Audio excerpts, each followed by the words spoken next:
Hey, alright, good evening, troopers. Commander on deck. Welcome. Still kind of sick. Again, it's just the throat. That's really it. But yeah, I wanted to do this. I did put a poll out for try something different. We're gonna do a read along. It's something I kind of wanted to do for like at least since like the second year I've been VTubing. Read literature, talk about it, things like that. I'm not gonna be reading directly. It's more we're gonna listen along to an audiobook. But I'm gonna pause every now and then to discuss and give my thoughts and things like that. Also, it kind of helps in that way because like there's no confusion as to like what are my thoughts and what's coming from the book. You can hear plainly like this is not me, or this is the book, and which is like you hear plainly who's talking, whether it's like the story itself or me commenting on the story. So that's a good way to think about it. Okay. Also, hey TOA, welcome. How am I doing? I'm doing okay. It's just my throat's getting tired out and all that. It's also part of the reason why we're doing the audiobook, so I don't have to talk as much. Just talk a lot. Just talk a little bit. Anyway.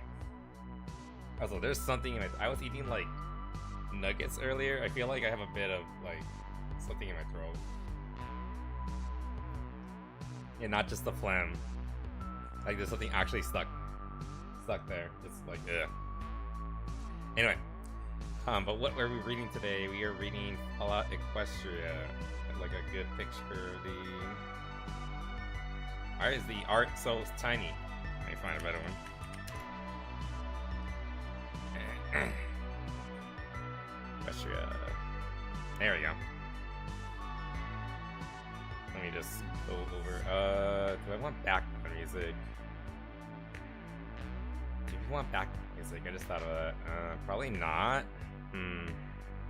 Yes, strep throat. I wish it was strep throat, then I probably could have gotten rid of it by now. But who knows? I think it's bronchitis, or it was bronchitis. It's just like recovering from like the effects of it. I don't know. Either way, it's annoying. But I'm slowly getting back to it. But what are you doing? Follow-up question. There we go. Okay, let's just go back to the thing. Fucking work. There you go. Oh fuck. This is the audiobook we're reading, by the way. This version is available on itch.io in case you want to get it. I'm using the high quality version. There's a smaller version in case like you want to put it like on your phone and you don't have a lot of space. But this is the version I'm using. And apparently it was finished fairly recently. Like the first version of it came out in 2023. If I'm reading that correctly. Oh no, some of them were 2020. Still, that is quite a degree of difference because the original version, Fallout Equestria, like the actual fan fiction, which I have the actual words right here, just so we can have it ready. Let's sell this.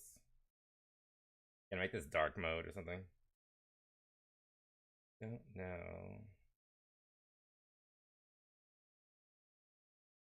Dark. Yeah, that's what we want. Blue. Ooh. Wasn't blue like the original default for ultra dark? Oh fuck. This is the medium dark. Regular dark. Yeah. Wasn't blue the original default for friendship is magic fiction? Oh yeah, this is just the elephant in the room. Yes, this is a My Little Pony fan fiction. I love My Little Pony. I know it's a bit of a context. It's a bit of like a sore spot. Oh god, it's getting weird. Sore spot for some people, but I love the series. I kind of grew up on it, and I discovered the story in my formative years. So I should probably give like a little bit of a backstory. I started reading Fallout Equestria, the original one, this one, chapter 1, when I was like middle school, high school, something like that. I can't remember the exact time, but it was a very formative book for me. Keep in mind, the original version of this came out in 2011, and I was reading it like just a little bit after that, if I remember correctly. It could cause a nuclear winter, something like that. You have to get into we'll get into the lore. I want to talk about that because there's like lore implications, potential like parts where it's like you're not giving like all the details, so I can give like theories, and then like other stories give their own give their own 2 cents about it and like their own interpretations of what could have happened or what did happen. It's all over the place. Technically, only this story, Fallout Equestria by Cat, is the only canon work. Plus one chapter that was written by a fan. It's basically like a love story between the main character and another character. It's basically I don't want to reduce it to like less than it is, but it is a sex scene. I don't think we're gonna read that part. I don't think that's included in the audiobook that I have. Um, but it's considered canon because of the things they talk about, and it also cements like the relationship between the main character and their lover. Uh, but it is effectively a pony sex scene. So that's why we can't go into it, but like it is technically canon. Kat herself has openly said it is canon. So but everything else that was made by other people is not canon.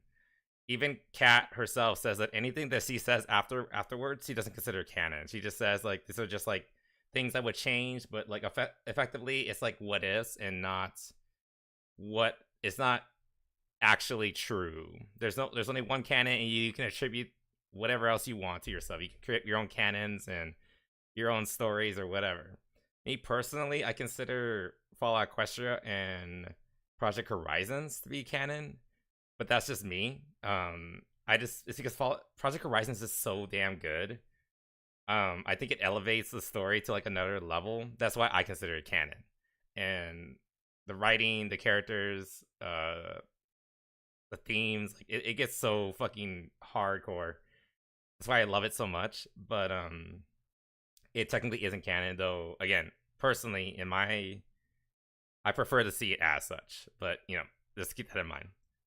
Did the watch all of Gen 4 a few years ago, but I haven't watched anything else. I mean, Gen 4 is all you really need to know because Fallout Equestria is based on Generation 4. So, and really it's only really based upon like season 1 because this Kat started working on Fallout Equestria when season 1 was only about like halfway through, I believe. And even she has gone back and said like, oh, there are things that would have been cool to see from like the later seasons to implement to the story, but I had to like, you know, work within like the time period I was like aware of and things like that, like things like Sombra, the what do you call it, the Crystal Kingdom, like things like that. Like unfortunately that's not in the story, but it's something that it could have been, you know, like it's kind of like a timeline split, you know, like what if like everything that happened in the season 2 onwards just didn't happen and something went wrong along the way, you know, different timeline and all that. Anyway, so that's like my preamble. The story matters a lot to me. I've read it like at least 4, 5, 6 times. I've read it a lot, and I probably read Fallout Project Horizons even more times because like this is a formative literature work for me. Like I feel like a lot of like my personality, a lot of like my ideals and morals come from the series. And we're going to talk about that. Things that I agree with, things that like I have kind of changed on, but fundamentally I feel like a lot of my basis started in this series. So yeah, let's just get into it. I have the audiobook right here. We're just gonna have this and we're gonna be skimming through like, you know, the text as we go along. Introduction. Once upon a time, in the magical land of Equestria, there came an era when the ideals of friendship gave way to greed, selfishness, paranoia, and a jealous reaping of dwindling space and natural resources. Lands took up arms against their neighbors. The end of the world occurred much as we had predicted. The world was plunged into an abyss of balefire and dark magic. The details are trivial and pointless. The reasons, as always, purely our own. The world was nearly wiped clean of life. A great cleansing, a magical spark struck by pony hooves quickly raged out of control. Mega spells rained from the skies. Entire lands were swallowed in flames and fell beneath the boiling oceans. Ponykind was almost extinguished, their spirits becoming part of the ambient radiation that blanketed the lands. A quiet darkness fell across the world. But it was not, as some had predicted, the end of the world. Instead, the apocalypse was simply the prologue for another bloody chapter in pony history. In the early days, thousands were spared the horrors of the Holocaust by taking refuge in enormous underground shelters known as stables. But when they emerged, they had only the hell of the waste to greet them. All except those in Stable 2. For on that fateful day, when spellfire rained from the sky, the giant steel door of Stable 2 swung closed and never reopened. Fallout Equestria. Written by K-Cat. Read by Prentice Osborne. Additional voices by Jesse Nowak and Eric Corder. Oh, fuck. No. Okay, I need to, like, I guess I have to go back to that. To, like, I was trying to use Control P to pause, but it wasn't working. Anyway, it's a good little intro. You're already starting to see, like, some of like the similarities between. Okay, it's a combination of Fallout and My Little Pony, right? It's where you start seeing, like, obviously the first, like, similarities. Specifically, it's based upon Fallout 3. And if you played Fallout 3, you would know, like, you know, the intro, and you could, like, recognize, like, some of these what do you call it? Some of these themes and the way, like, everything's organized, like, talking about introducing to the world. Because remember, Fallout 3 was basically like a soft reboot for the series. And you have things like, you know, talking about, like, you know, the philosophy of it, like, how did we put ourselves in this situation? The greed of mankind, infighting, but it's all, like, you know, related around colorful horses. And you can even see right there at the very bottom, like, introduction of stables, which are like the equivalent of vaults, but in this universe. You're gonna see that. And when I say Fallout 3, there's, like, the main driving factor and the main, like, inspiration for the Fallout lore. The main character is effectively the Lone Wanderer from Fallout 3. And Stable 2 is effectively Vault 101, I believe it was, in Fallout 3. Let me make sure.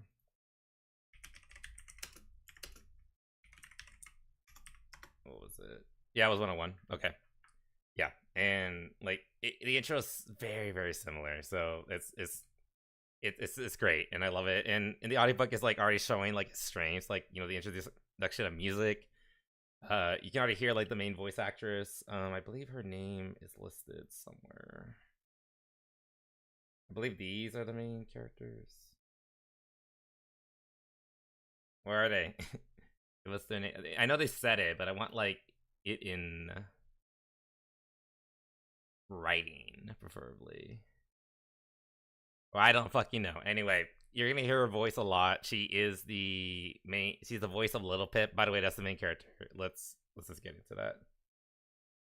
Okay, prologue.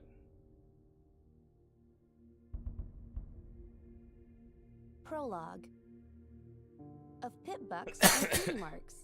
Excuse me. If I'm going to tell you about the adventure of my life, So lurking. Hey, good explain how sir. I got to this place with these people. Welcome. We're getting into Fallout question. Good. You're right at the beginning, so you haven't missed much. But welcome. And why I did what I'm going to do next, I should probably start by explaining a little bit about Pip-Bucks. What is a Pip-Buck?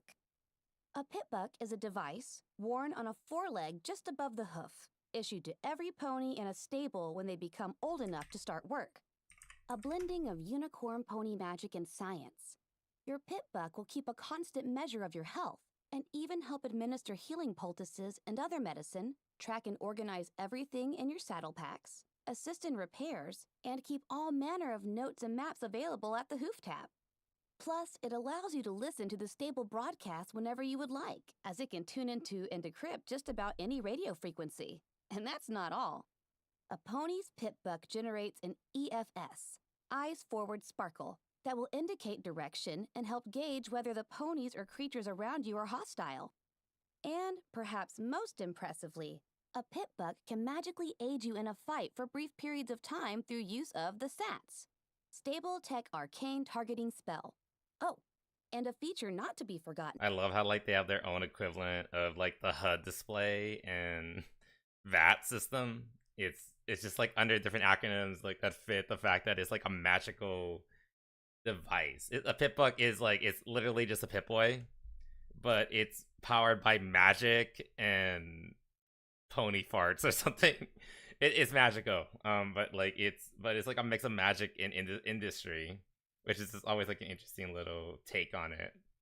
And as you can see, there's been tons of like fan mock-ups of them.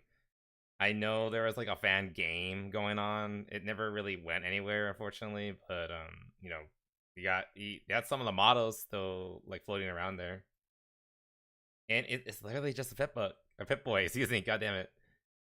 And it does pretty much everything you expect a Pip-Boy to do, just like made for a horse, which is adorable. It can keep track of the Late 76, so this will be a good back. location Oh, okay, good, of perfect. tagged objects or people, including the wearers of other Pip-Bucks. So, if a pony somehow got lost, don't ask me how you could get lost in a stable, but it does happen on occasion. Then any pony who knew the lost pony's tag. To be fair, in lore vaults and you know this world's equivalent, a stable should be they're supposed to be massive. Like the ones you see in video games are really scaled down, but I imagine like real vaults, if they were like, you know, in proper scale, they would be home to like hundreds, potentially thousands of people. So they would be a lot bigger rather than the relatively small things that we see in the games. Could find them instantly. It can even be made to glow like a lamp. So yes, Pip-Bucks really are a testament to unicorn pony arcane science. Wait, weird. And yes, having a Pip-Buck is a big advantage.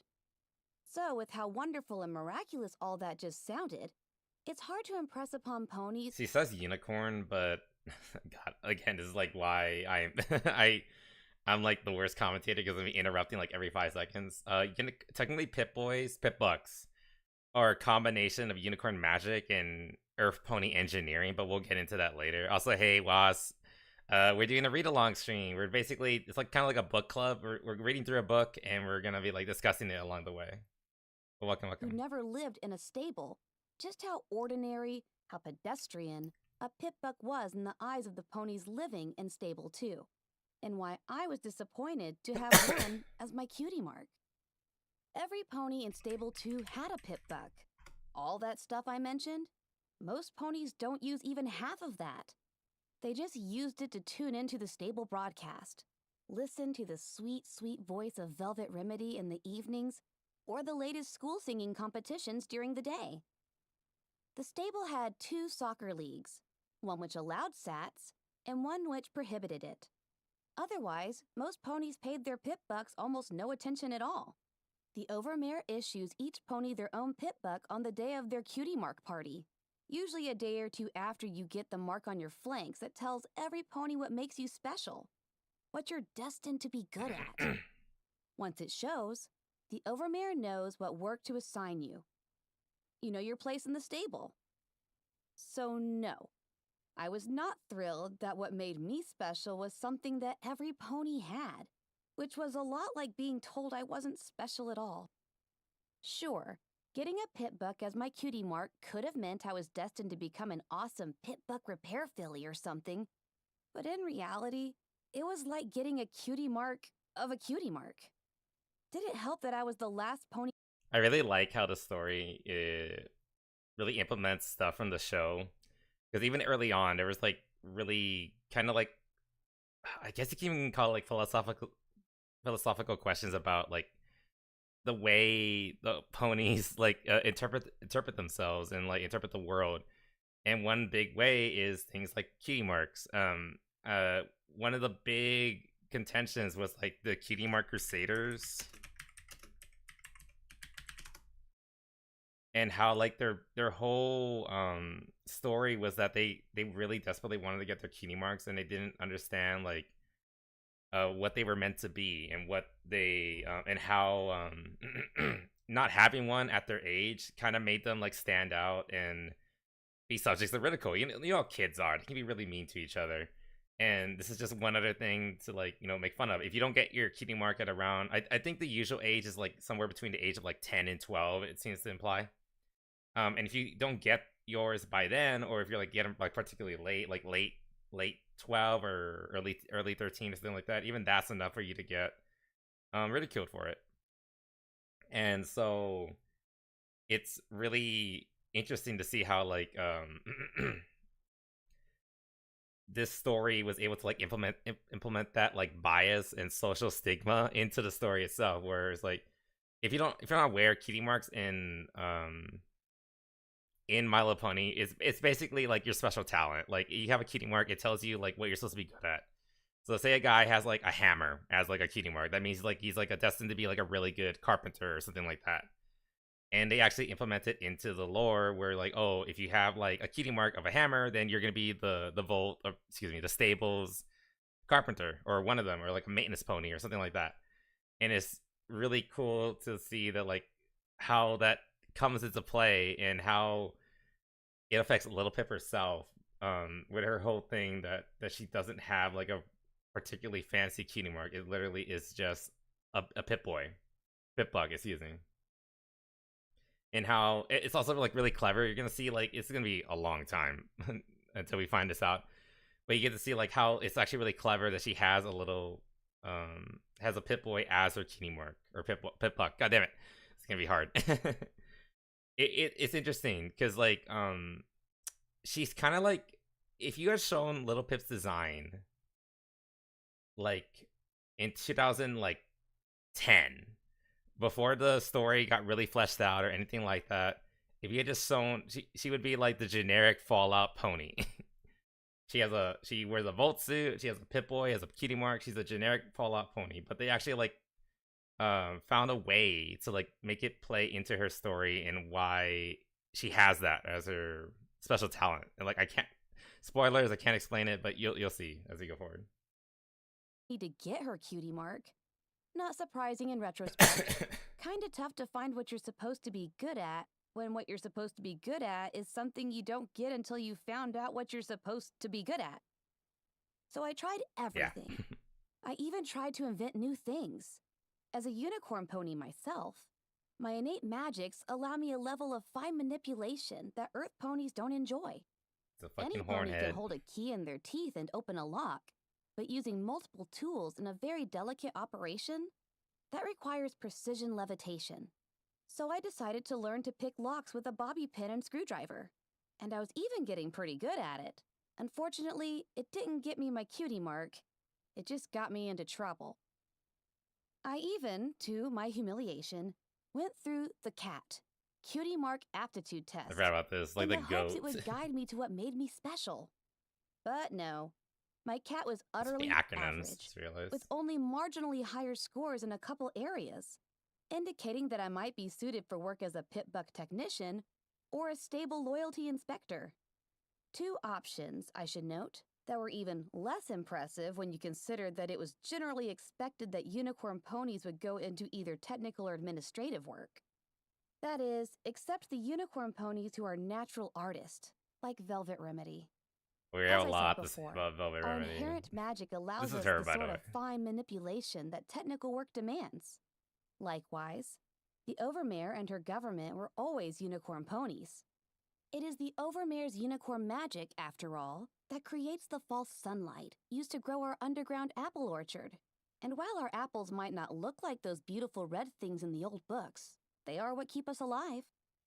It was only because they let me try my hooves at both positions that I gained access to a pit-buck before receiving my own. Otherwise, I might never have gotten my cutie mark. Oh, my name is Little Pip. Yeah. Go figure. I was given the doomed from the name start. because I was the youngest and the smallest, and even my mother had the good sense not to call me Pipsqueak. Not that I don't love her, but when a filly's cutie mark is a glass of hard apple cider... Anyway. Funny how Yeah, Little names Pip like and her that mother turn do out not get along sometimes. very well. They're not Pleased to meet you. actively hostile to Here each is other. my story. But she's not a great mother, let's just put it that way.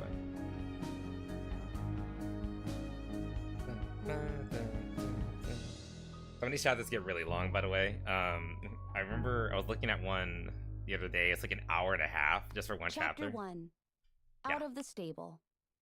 Because in Stable 2, no pony ever enters and no pony ever leaves. I love that. Okay, by the way, this is something that we're gonna see moving forward. These little quotes. Some of them come directly from the show, and some of them are like mix-ups between, or like they're like a twist on quotes that come from the Fallout game. This is basically the exact quote that you hear in Fallout 3, where it's because in stable, no, the way it goes in Fallout 3 is because in Vote 101, nobody ever enters and nobody ever leaves. And I love that little juxtaposition between the two. It's really cute. And again, you're gonna see quotes from the show itself, and like, you know, relating to like the theme of the chapter. It's such a cute little combination. I love this. Such a good crossover. Gray. The walls of the maintenance stalls were all a very monotonous, dull gray. The particular wall I was staring at had the merit of being a very clean gray. Pit-bucks were notoriously hardy and reliable, so being the stable's pit-buck technician meant that there were long periods of nothing to do. Being the pit-buck technician's apprentice meant that I was assigned all the mundane daily chores while my trainer took extended naps in the back room. Chores like cleaning the walls. This wall needs a mural. I let myself fantasize, picturing the overmare. Also, it's pretty apparent that Little Pip's very young. She's an adult. I mean, I hope so, considering she does some very adult things moving forward. But she is very, very young. I've always kind of come to the conclusion that she's like around 19, 20. Again, she's like a little baby. And that's not even like considering how like physically tiny she is. She's already said it, but like she's really small. Especially for like she's a full grown mare. God damn it. We gotta get used to these terms. I need to not be embarrassed by it. But she is very, very youthful. That's kind of important to like just like considering like all the shit she goes through. There's something to keep in mind. And I bring that up because like she mentioned that she's an apprentice right now. She's not a full technician yet, which, I mean, you know, 18, 19, 20, like that kind of makes sense. You're still kind of in that training period. Agreeing and ordering Palette herself to turn our entire stall into one of her brightly colorful Also, I say masterpieces. 19, 20, but they never give like an official was the greatest age. painter in Stable 2. And like every skilled artist, that made her a stable treasure. Life in Stable 2 inevitably began to eat at your spirit. You were Palette. born in the stable, you lived your whole life in the stable, you were going to die there. And the course of your life was largely laid out for you to see by your cutie Yeah, and this is mark the beginning of party. Fallout So 3. the Overmare insisted that a new song be added to the stable broadcast repertoire each week. It's kind of The public intense. A new areas song were every brightly week. painted and adorned with uplifting and motivational murals. That regular parties were planned in the atrium. I'm pretty sure like IRL musicians can sometimes it takes them years to come up with a new album. But she wants a completely new song every week, yeah. All in an effort to distract and stave off depression. Reality came crashing back as I stared at the eternally blank gray. Beautifying maintenance areas was tragically low priority already, and the Pit-Buck technician stall was one of the least trafficked Why parts should of she maintenance. try doing I felt art my herself? ears droop as I started to realize that I'd be staring And at she has a the lot of like same free time. gray No one's gonna walls stop her nearly from like every day taking for up the a rest hobby. of my life. Oh dear. Is it really that bad? Oh no, here she is. And there she was. Velvet Remedy, the This gorgeous bitch. charcoal-coated unicorn with streaks of color in her white mane, and with a voice as smooth as silk and rich as finest chocolate, was standing in the doorway of my stall. I felt immediately grateful that I had finished the cleaning, and simultaneously ashamed that the room was so beneath her. Some of this art I is couldn't believe she such was standing there. 2010 I'd seen her on era. the stage above us at late parties. I listened to her songs incessantly, recording every new one on my Pit-Buck so I didn't have to wait to hear it again. Lot of I'll admit it spoilers. now. I had a crush on Velvet Remedy for years. Oh yeah. Me and at least Oh, shit, 300 right. other ponies. My mother used to laugh at that. Little Pip, she would say. Oh yeah, that's another thing. Little Pip is the big gay. I don't know. I mean, like it's never been a problem. It like I read this story as a kid and I was just like, okay, sure, whatever. I think we've been talking about like things like woke and DEI and things like that like a lot lately. Um, I think it's appropriate to like bring that up here in the sense that Little Pip's a very good character. She's a very well written character. Like yes, her being I don't know if hopeless romantic is the correct term. Uh, she's lonely. She's lonely. Um, but that's fine. Like when you're young and you're trying to find your way in the world, you kind of like you really romanticize romance, love, and trying to find the special someone in your life. So it kind of makes sense that she kind of brings it up a lot, and she brings it up a lot. And for like other characters, I would argue like, oh my god, I don't care. Like, stop telling. I don't need to be reminded for the 500th time that you are gay or whatever. But for Little Pip, it makes more sense because she's a young girl. She wants to not be alone, and she has been living this like dreary and drab life like the majority of her life. And then we're kind of like pushing ahead a little bit, but then she's getting herself into like dangerous situations. Like, I want to die knowing I had experienced love and didn't die a virgin, basically. Because again, she's really young, she hasn't done much. So like I think it's appropriate for her. Also, she's kind of a pervert, which is kind of funny. And I think it's she's gay and a pervert, so yeah, she's gonna be perving on other girls. So it's appropriate. Like, there's ways to like do characters and like talk about their sexuality and not be annoying about it. But here is played up for comedy. It's played up for laughs, and it like it emphasizes like why she is like that. It's not just like, oh, I'm gay and everybody hates me because I'm gay. No, I'm a fucking lonely ass rizless lesbian, and I don't want to die alone. And so that's why she brings it up a lot. And you're kind of see it moving forward. That being said, like I think it's a good relatable trait. Keep in mind, when I first read this, I was younger than Little Pip. Again, like middle school, high school, or something like that. And Little Pip's like again like around 19. Like I was kind of like this too. Hopelessly romantic. Didn't have much experience with like girls and everything like that. And I think I started reading this, rereading this like a few weeks ago, and so I decided I wanted to start streaming it. And I kind of came to the conclusion. I said it earlier.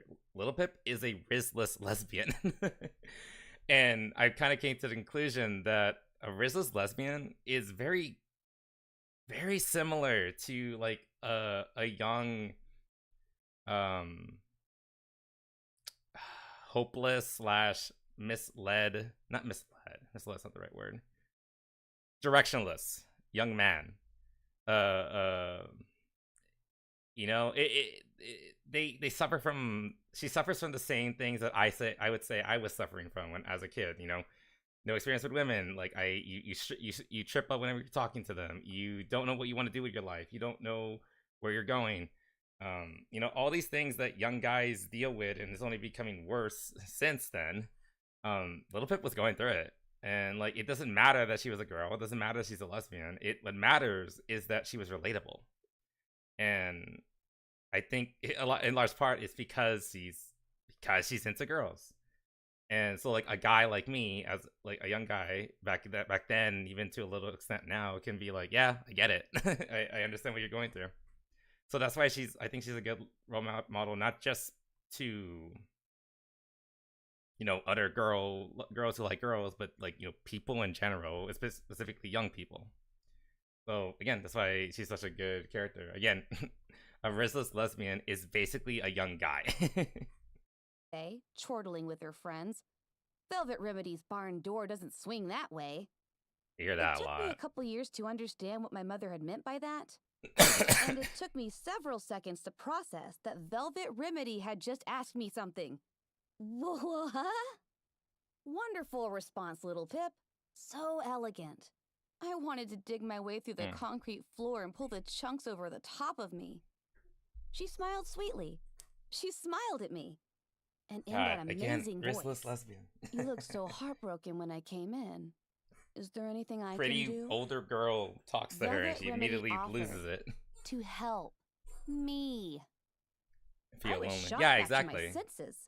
Velvet Remedy must have some reason. Like everyone can feel lonely and all that. It's just that I feel like amongst young guys, it's particularly prevalent. Like there's a great deal, like the male loneliness epidemic. Like it is a thing, and that's why Little Pip, in a lot of ways, it didn't matter what she was. It would matter what she was going through. You know.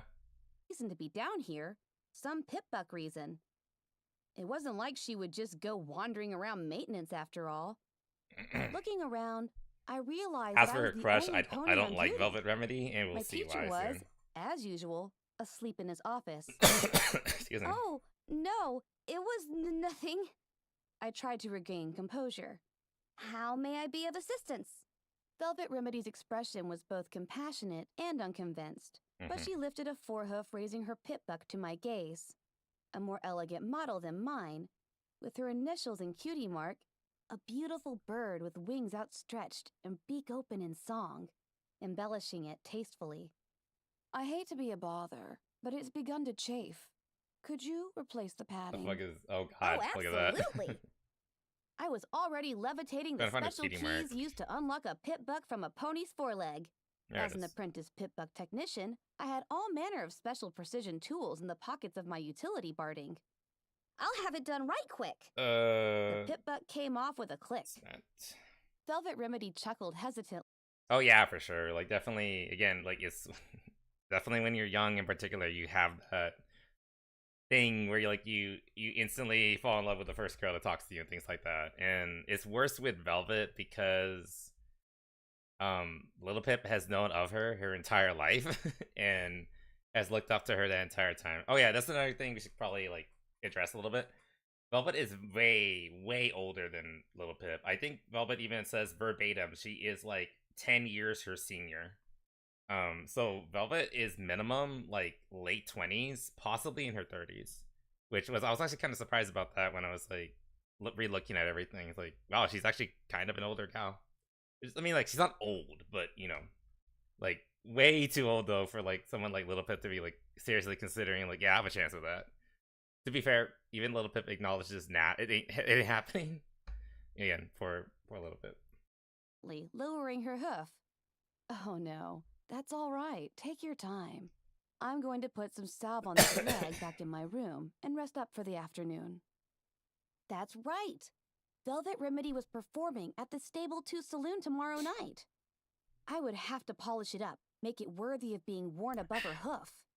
If I spent all night on it, I could give it a full tune-up, have it running as smoothly as the day she got it, and still have it back to her before the show. All right, I'll have it back to you by this time tomorrow. You won't be disappointed, I promise. She smiled at me again, and all the gray in the world couldn't darken my day. Thank you. And then she turned to go. I watched as her cutie mark disappeared around the doorway. Then she was gone. She was looking at her ass. The next day, I was whistling one of Velvet Remedy's songs as I walked down the hall toward her room. Her Pip-Buck was hovering along beside me in a field of magical levitation, freshly padded with the best lining I could find, looking shiny and new. I was tired from a long night of work, but in high spirits. Velvet Remedy was going to be so happy with my work. Turning the corner, I was startled out of my reverie by the mass of ponies gathered outside Velvet Remedy's room. Damn!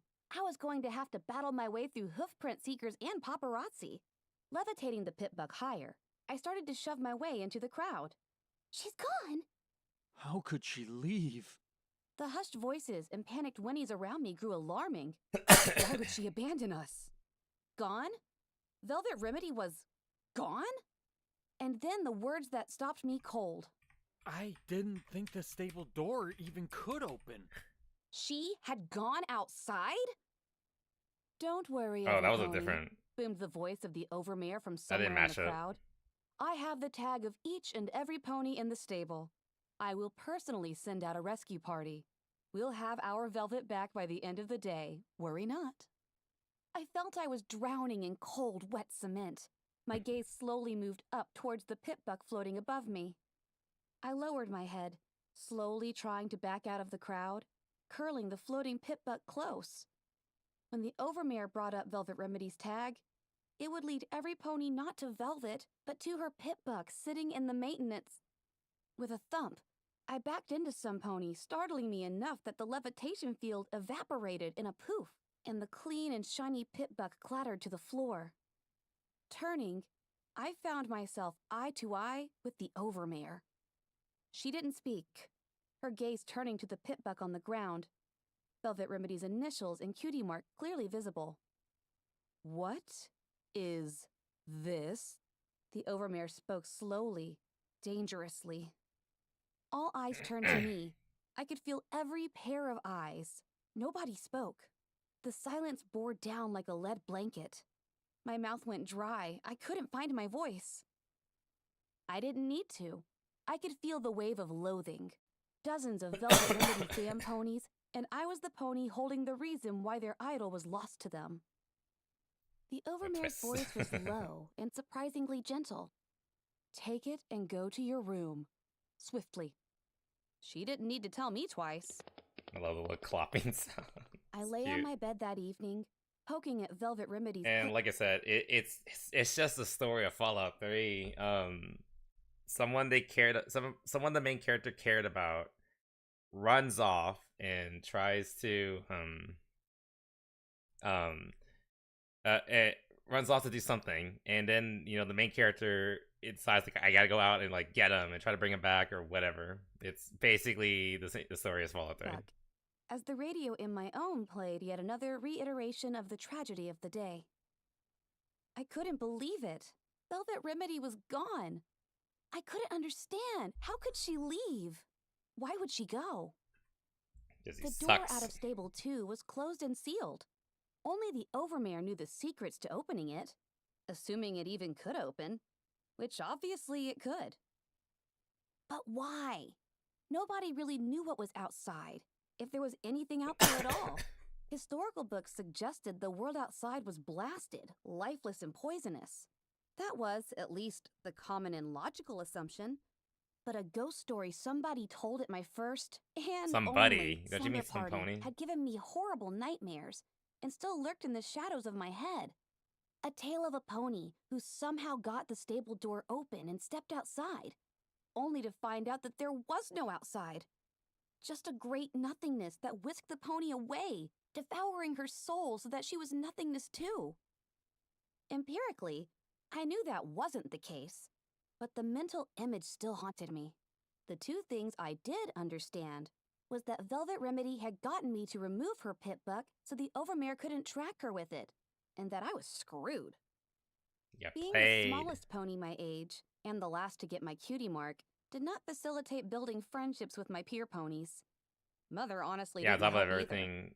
Nor did Not waking having, up screaming at my first slumber party. Love. She doesn't have. She But doesn't I was even have used to friends. being alone. But I'd never had enemies before. I'd been beneath the notice of other ponies, but I'd never had one hate me. I really couldn't blame them either, even though it totally wasn't fair. They were upset and hurt and needed a scapegoat. The news hadn't mentioned me by name, just Velvet Remedy's custom-decorated pitbuck was found in the possession of a pitbuck technician pony. But with the whole two of us, it wasn't hard for every pony to figure out, even without the scene outside her room earlier. The Overmare was speaking on the radio.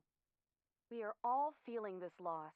Yeah, But all I the want little to remind effects, every like, pony that she's Velvet talking over Remedy the radio and chose everything. to do this. She chose to leave her home, to abandon us, her family. She betrayed my trust and she betrayed yours, just as she betrayed the trust of the pony who she tricked into removing her pitbuck, ensuring we could not find her. I know Let me many check of you are something. angry or hurt. I urge you to direct that anger where it truly belongs." As thankful as I was for her words, it wasn't going to change the resentment that I would face every day, even if every pony kept it to themselves. It hung in the air like old smoke. I distracted myself with the errant pitbuck, taking note of an encrypted file. I had spotted it yesterday, figuring it was probably an unfinished new song. I didn't want to open it then, both out of respect for Velvet Remedy's privacy and a dislike of spoilers, but I guessed it didn't matter anymore. The song would never be played. Opening a pouch on my utility barding, I withdrew an access She wasn't tool liked by that the would MILF allow only me to being remove used. the Sad. encryption She's not even a safely MILF. and easily. It was She's a not save file. married. She doesn't have any kids. I played it. She's just The older. override code for opening the door to stable 2 is But she was used by her, that's for sure. C3BFF. I shot up in surprise PD at what Mark I had heard. Crusaders 3 Swiftly, best I friends turned forever. off the radio and played it again. I didn't recognize the voice. It was female, kinda sweet, and had a strange accent that didn't sound You have like a southern anyone accent. in the You're stable. strange, apparently. But now I knew how Velvet Remedy left. I must have sat there for hours, contemplating what I should do, but finally, I made my choice. I was going to go outside after her, and I was going to bring her back. Okay, one thing I want to note, I'm pretty sure all the female voices are, plus, you know, the narration is being done by one lady, and she's doing an impeccable job. I'm actually kind of surprised they didn't find, like, more cast members, at least, like, you know, main people to play, like, the main cast. You know, like, one individual person to play, trying to find, like, the actual... Don't look at that. Dude, here. Should have just gone back, right? You know, like one like person for every main cast member at the very least, but they didn't do that. It's basically all women are voiced by one person, all guys are being voiced by another. Here's the thing: there are more girls in the story than guys, and that's not even including narration on top of everything. So she's doing a lot of work. So you know, good on her. And I can't find her name, which is really bad on me. I stood there, staring at the huge steel door that sealed Stable 2 away think it's from the supposed to be here, horrors but I or don't know nothingness where. outside, and at the 2 guard ponies who blocked my way. I had my saddlebags packed with apples and necessities. Even a big book of arcane sciences for something to read. I had 2 canteens around my neck. I was ready to go. But the Overmare was making sure there were no follow-up acts. Oh, there. Insistence and glowering looks weren't getting me anywhere. My horn was glowing, but they stood their ground unimpressed. They weren't going to let me anywhere near the control panel. Hey, aren't you the filly who let our Velvet get lost outside anyway? One of the guards inquired daringly, taking a bullying step forward. The other guard looked away in disgust. I'm not sure if he was disgusted at me, or if he felt like the Overmare seemed to about ponies wanting to take it out on me. I was kinda hoping it was the former, considering what I was about to do to them. Yeah. The metal footlocker above them dropped onto their heads, knocking both out cold. Earth ponies. They never see that levitating something up behind you trick coming. Is that racist? I was at the controls, entering the passcode might from be. Velvet Remedy's pit buck, when the Overmare's voice boomed through the nearby speakers. Stop! I order you to stop this instant! Yeah, that wasn't going to happen. Guards, I want every guard pony at Stable 2 door. Stop that filly! Oh, crap. My hooves flew up to the main switch of the door, and I prayed to Celestia that the code worked. Then, with all my strength, I threw the switch.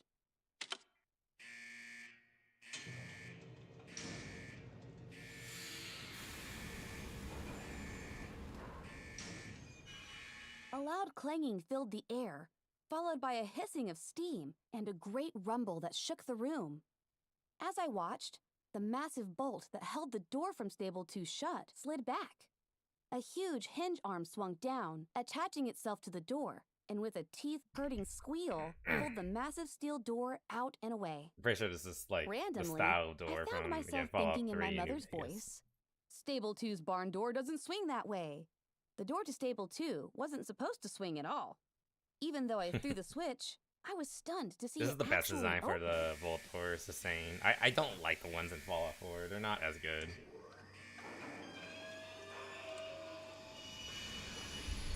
Again, also the sound effects. It's just a nice little touch. It's why it's more of a Don't have to radio do this. play than audiobook. Little Pip, isn't it? The Overmare's voice kicked me out of my Citizens stupor. in this too. I could hear the Technically hooves of galloping no, guards but drawing there near. is like casual.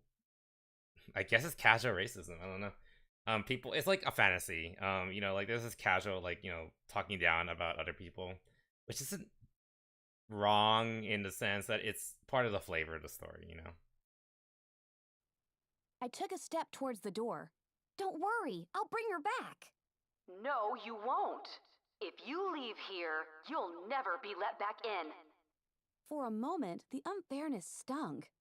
The Overmare was willing to send out a search party to bring Yeah, it's kinda Velvet fucked Remedy up. back. But then Velvet was special and I was not. Yeah, again, that's kind of fucked Part up. of me wanted to turn back right there, crawl back to my room and my dreary but safe life. Drawing myself up, I stepped out the door. I remember there was like a really good With picture a of her final like hiss and clang, leaving. the steel door of Stable 2 closed I don't know, irrevocably behind me. I don't know what I expected to find just beyond the door, but it certainly wasn't this long, dark hallway that smelled of rotting timbers and sepulchral air. I was no longer in the stable, but I wasn't outside yet either. I was in limbo. I turned on my Pitbuck's light and recoiled with a gasp at the skeletons of long-dead ponies which littered the hall. The outside of the stable door was marred from where ponies had slammed on it until their hooves cracked and shattered, trying to get in. Yeah, it gets a little dark. Moving Doesn't forward it? quickly, I discovered that the This is hallway Fallout. opened It's into an supposed to old be room with stairs pretty leading fucked up to a world. horizontal door with a shattered lock. The entrance from the outside world into Stable 2 had been cleverly disguised as the door to a humble apple cellar. And by disguised, I meant that the person who built it had been building an apple cellar. Taking a deep breath, I trotted up the stairs, swung open the cellar door, and stepped outside. Also, I love this little thing. It's like you're playing the game. You get a little footnote at the end for level ups, and you'll hear it in a bit. 307 idiots. Get us the down vote. Footnote: Level up. New perk: Cherchez la Filly. Plus 10% damage to the same sex and unique dialogue Oh fuck, hold on. options with certain ponies. In case you didn't know she was a lesbian, she has the lesbian perk. This is based upon the oh fuck, what was it called? Perks.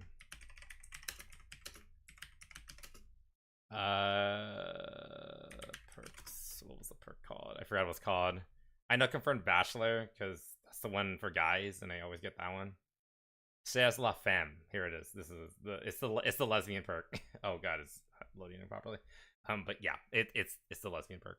Of course that was her studying skill. Makes sense in case you didn't get it. Like in case she didn't drive it home enough, you know. But you know it's appropriate, right? I mean, she just like increased damage against the femme raiders, I guess, which is fine.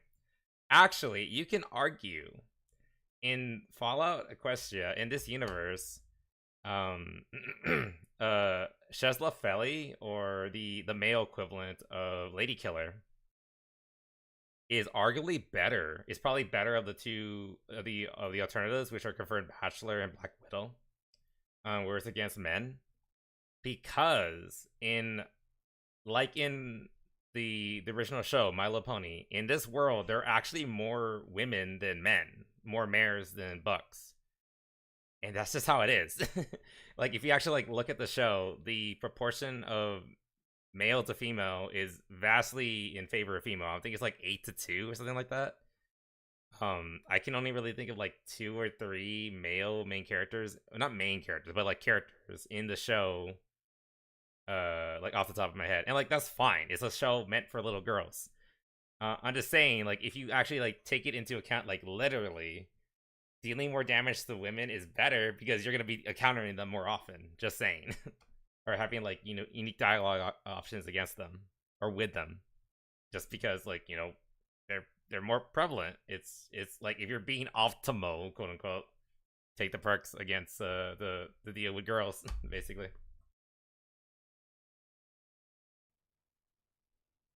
Macintosh definitely have a harem. Like, have you seen Macintosh? He deserved the harem. But yeah, perk 1. But yeah, I like that. She gets like in-game perks. I think there are official special sheets for her stats. Chapter 2: Equestrian Wasteland. What world do you live in? Oh yeah. Out here in the real world, blood flows, little pony. Blood flows. I think this is based upon Fallout. Nothingness. My first several seconds outside were a heart-bursting eternity of hoof-pounding terror. Yeah. The story had been right. All that was outside was a great black nothingness. It surrounded me, suffocating. Yeah, you can like see. If I had been able to draw there's breath, I would have Saskios and everything. screamed. And then my eyes started to adjust to the darkness. I began Yeah, to she has calm, really high intelligence, gasping, feeling weak, good agility, and not decent just luck. a little foolish. Lower than average. In my strength. defense, It I kinda had makes never sense. He is small. experienced night before. Not really. Sure, I'd always turned off the lights before curling into bed, but that darkness was small, confined to my little room. And there was always the glow from under the door. The hall lights of Stable 2 were eternal. This was different. A cool air, quite unlike anything within the stable, tickled my coat and chilled my skin beneath. Also, the chapter It bore introduction smells is that really were good. dank and rotting, dusty and alien. I could hear the sounds of night insects, creaking of wood, and far-off sloshing. But I was struck more by what I couldn't hear. The constant low hum of the stable's generators and the ever-present high whine of the lights were gone. So powerful in their absence that I first mistook the outside as silent. I could feel dirt and broken stone beneath my hooves, so unlike the smooth and sterile floors I had trotted all my life. And though I could not see much or far, I could see further than I had ever seen before, and there were no walls to mark the end of the room. I was staring into a horizontal abyss that stretched out from me in every direction. An entirely new panic began to form within me. My hind legs went out from under me and I sat, stunned. I turned my gaze to the ground, breathing deeply, thanking it not only for holding me up, but for being a visual endpoint. Then I made the mistake of looking up into the sky, and the absolute endless upness of it sent my head spinning and my stomach lurching. I really like this, by Great the way. masses We'll of talk about it in a clouds bit. rolled over most of the sky. But there were gaps through which soft light poured, and through those I could see the up went on forever. Insanely, I thought of the clouds as a great net, made to catch me if I fell from the earth into the yawning gulf above. But if I slipped through the holes, I would just fall up forever. I clenched my eyes shut and tried to keep from vomiting. The fear and queasiness was intense, but passing. Once my faculties returned, I began to notice those things that had escaped me. I really like that segment because, like, how do you depict somebody's like reaction to leaving a stable or a vault? In the video games, there's not really much left on it. I recall in Fallout 1, there was like a little paragraph of you leaving the cave area for the first time. There was like a little bit of a blur, just like it's a little mention. I can't even remember the exact wording, just like mentioning, oh, there is a big open world out there. Fallout 3 was a little better in that you went up like during the daytime and there's like a big flash. You're adjusting to like the sunlight. Like you've been only seeing like a artificial light your entire life. But like how do people deal psychologically with going from like, you know, relatively small and cramped environment of a vault or a stable and then suddenly the huge open world outside? So I appreciate like this dialogue of what's going through her head, like how is she perceiving everything. Like it's what's the opposite of claustrophobia? Claustrophobia. I think it's astrophobia, something like that.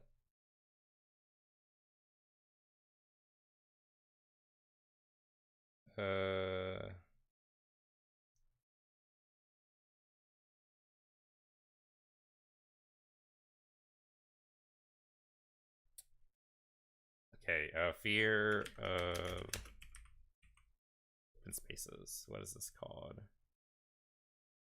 Agoraphobia. Yeah. Okay, so like it's the opposite of that. Like it, even if you're not a particular, I love the picture. She's losing her shit. It's like this field. Even if like you don't actually have that fear, you might feel it for a second. This agoraphobia, because you're not able to like comprehend like these massive open spaces like upon your first outing into the world. And I especially love the way they like perceive the sky. Like they feel like they could fall up into it at any given time because like there was nothing up there. Like before, there was a ceiling always there. Like if gravity turned off, you'll just like hit the ceiling. That's it. It's like what, like 6-7 feet above you. That's not that bad. But here, if gravity turns off, you're gone. Like where are you gonna go? There's nowhere to go. Just keep going forever and ever and ever. So it's just such a interesting like little like exploration in the psyche of like how you perceive such a drastic shift in your life. And unfortunately the games don't really go into it, but like here in literature, in a book, you can actually like go through the thought process of the character because he's talking about it in the first person. And yeah, it's like terrifying. The surrounding terrain was becoming evident. The world around me did not stretch out evenly. The ground heaved and rolled, hills creeping toward mountains. The earth was punctured by the upthrusting black fingers of long-dead trees. Along distant hilltops, I could see the swaying, leaf-shrouded branches of healthier woods. But the living trees near Stable 2 were few, scattered, and sickly. Second, I noticed that my pitbuck was flashing with a host of alerts. The map maker was already beginning to do its work on my new and unfamiliar surroundings, and to my surprise, had already pulled a label from the ether. Sweet Apple Acres. And that gives us a heading up to where we are. The large, hollowed husk of what I assumed had once been. If you are familiar with My Little Pony, then you probably know where that is. And it's like one of the like really cool things about this series, the book, because like you come across like things you're familiar with, and then seeing what happened to them after the fact, like what happened to them after the apocalypse. You know, this pretty quaint little farm is now just a burnt out ruin, and all the trees are just like burned husk, and like the few remaining plants are sickly and dying, and probably don't produce food that's like safe to eat and things like that. It's, I don't know, it's that juxtaposition. I can't speak. And being able to see like, you know, the familiar now being brought into like a new horrible mirror of itself. A magnificent house. Now it creaked and swayed in the breeze as if threatening to collapse. Looking to my pitbuck again, I noticed that it was picking up several radio transmissions. The radio broadcast from Stable 2 was dark, but news stations had taken its place.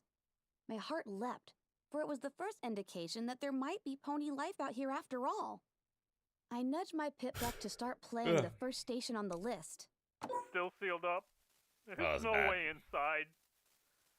My son, he ate one of the apples from those damned apple trees up near the stable, and now he's terribly sick. Too sick to move. We've holed up in the cistern near the old memorial. We're running out of food and medical supplies. Please, if any pony hears this, help us. Message repeats. Hello? Is there any pony out there? Please, we need help. I was bringing my family to the stable up near Sweet Apple Acres when we were attacked by raiders. Only my son and I survived. We made it to the stable, but it's still sealed up. There's no way inside. My son, he ate one of the apples from those damned apple trees up near the stable, and now he's terribly sick. Too sick to move. We've holed up in the cistern near the old memorial. We're running out of food and medical supplies. Please, if any pony hears this, help us. Message repeats. Hello? A voice was filled with terrible resignation, as if the pony had already given up hope and was just going through the motions. Shaken, I turned it off. I didn't think I could bear to hear it again. That is when I noticed the soft ticking from my pitbuck. Checking it over, I discovered that its radiation detector, a feature I had never known to be used, had self-activated. The cute little rainbow dial had always been planted firmly in the green. It was still there, but edging discreetly towards the yellow. I couldn't just stand here beside what had long ago been the door to a simple apple seller for the rest of my life. Well, I could, but it would be a relatively short and miserable life. A realization was dawning on me. With so many directions to go, what was the likelihood that I would choose the path that Velvet Remedy had followed? Even though she only had lost a already. few hours head start, the prospect of finding her was bleak.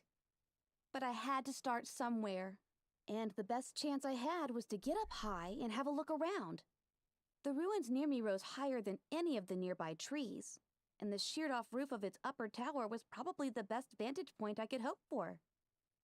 I closed my eyes, steadied myself, and went inside.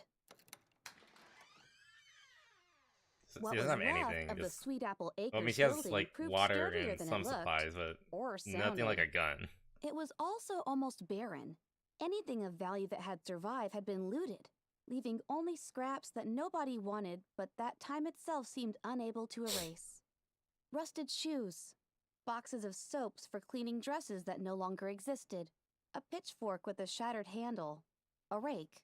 A rake could be a I weapon. began up the stairs. My eyes were alerted to a feeble glow, Blueberries won't hurt the nobody. soft green Nah, just color a of little a bit. poisoned It's apple, fine. bathing the room above.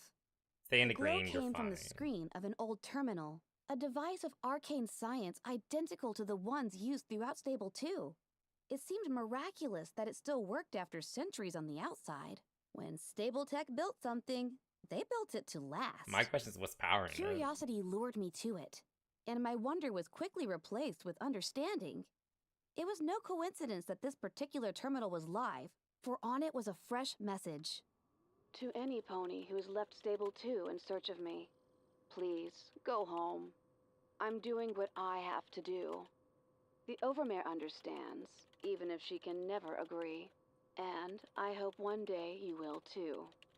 I will not be back. Do not look for me. Do not endanger yourself further for my sake. Please forgive me. You can't go back, though. Velvet Remedy. I searched the terminal for more, but all the other messages were ancient and corrupted save for one. And that one had a rather unique encryption. Something I had heard of, but never seen before. A binary encryption such that in order to decrypt it, I would first have to download the message into my PipBuck from both the terminal which had been used to send it and the one upon which it was received. Is that a real thing?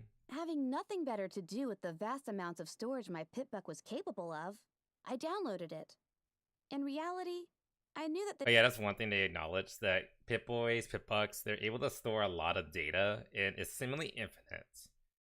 They never give like a terabyte count or anything like that, but it's a lot. the chances that I would ever come across the companion terminal, much less that it would be functional, were overwhelmingly against me.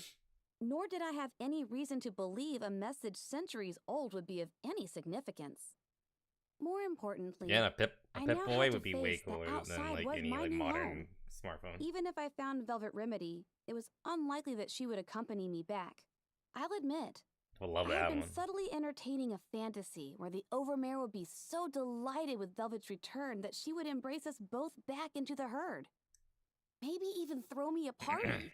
In the cloud. Now, I was forced to admit I don't think it's how a cloud because foolish like that there vision isn't any was. infrastructure for a cloud Thinking at this upon point. this made my It's head on the fill device with black itself. clouds. But as I reached to the top Also, of the welcome, ruins welcome, and looked out over Gunter. the Reading the wasteland, My Little a Pony. bright light, feeble as it was, flickered in that darkness. We're talking about Just as the light gay, from the colorful campfire, horses and shit. not half an hour's trot distant, And then they shoot each other for some reason. As I approached the circle of firelight, I knew something was off. Oh, this starts Something fun. about the way the dusty beige unicorn was laying on his mat of straw, legs curled up under him. Some tenseness in his body language. But it wasn't until I stepped hoof into the light and got a good look, a warm hello dying on my lips, that I saw he was gagged and caught in the glint of the flames against a few exposed links in the chains binding his hooves. Well, Yeah. looky here. Walked up all nice and pleasant, didn't she?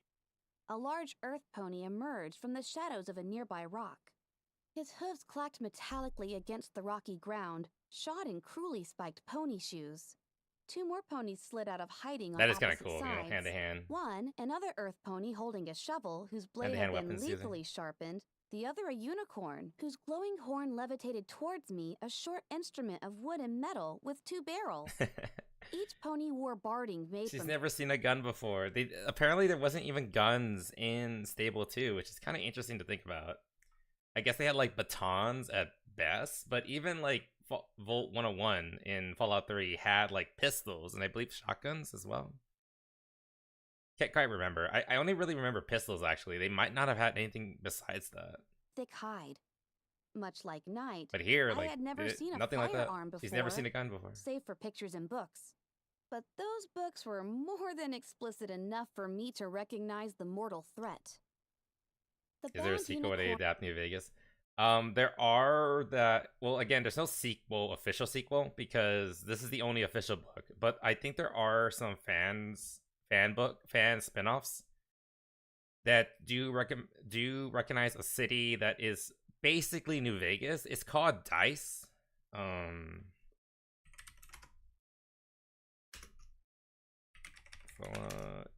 Equestria. I think it literally is called Dice. Oh yeah, it's mentioned in Heroes. So that is one that does talk about it.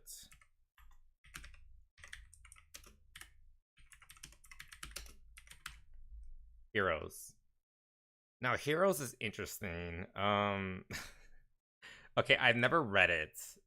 And part of the reason why is because I didn't like it. I read like the first like couple of chapters and I don't know, the writing isn't as good. So I kind of fell off of it really quickly. Like I got through like again like maybe like 5-10 chapters and I was like, and at the end of it I was like, I just want to read more Project Horizons again. I really should give it another try again someday. But it just never really it never like hooked me like the other two, Fallout Equestria and Horizons.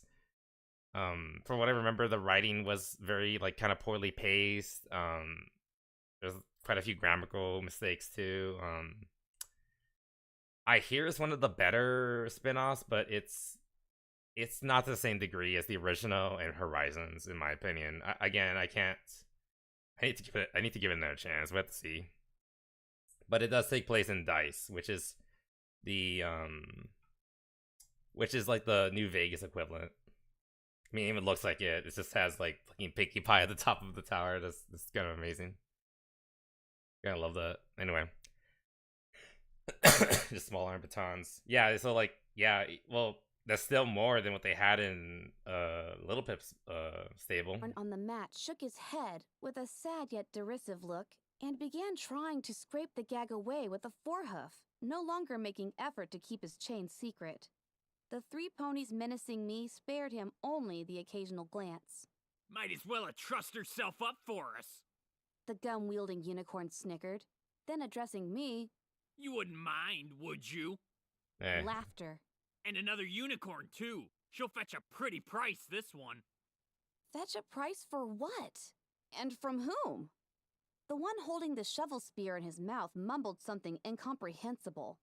Then, apparently deciding the gum was sufficient deterrent, spat out his weapon and reiterated, By the God, I mean, look at her. I think she's taking a bath. I was suddenly and bizarrely aware of how filthy all 4 of the ponies were, and how foul they smelled. I managed to cover a gag with a sneeze. What's going on? I asked. Of the emotions battling for supremacy in my head, confusion had clawed its way to victory. The captive unicorn finally succeeded in pulling the filthy gag free.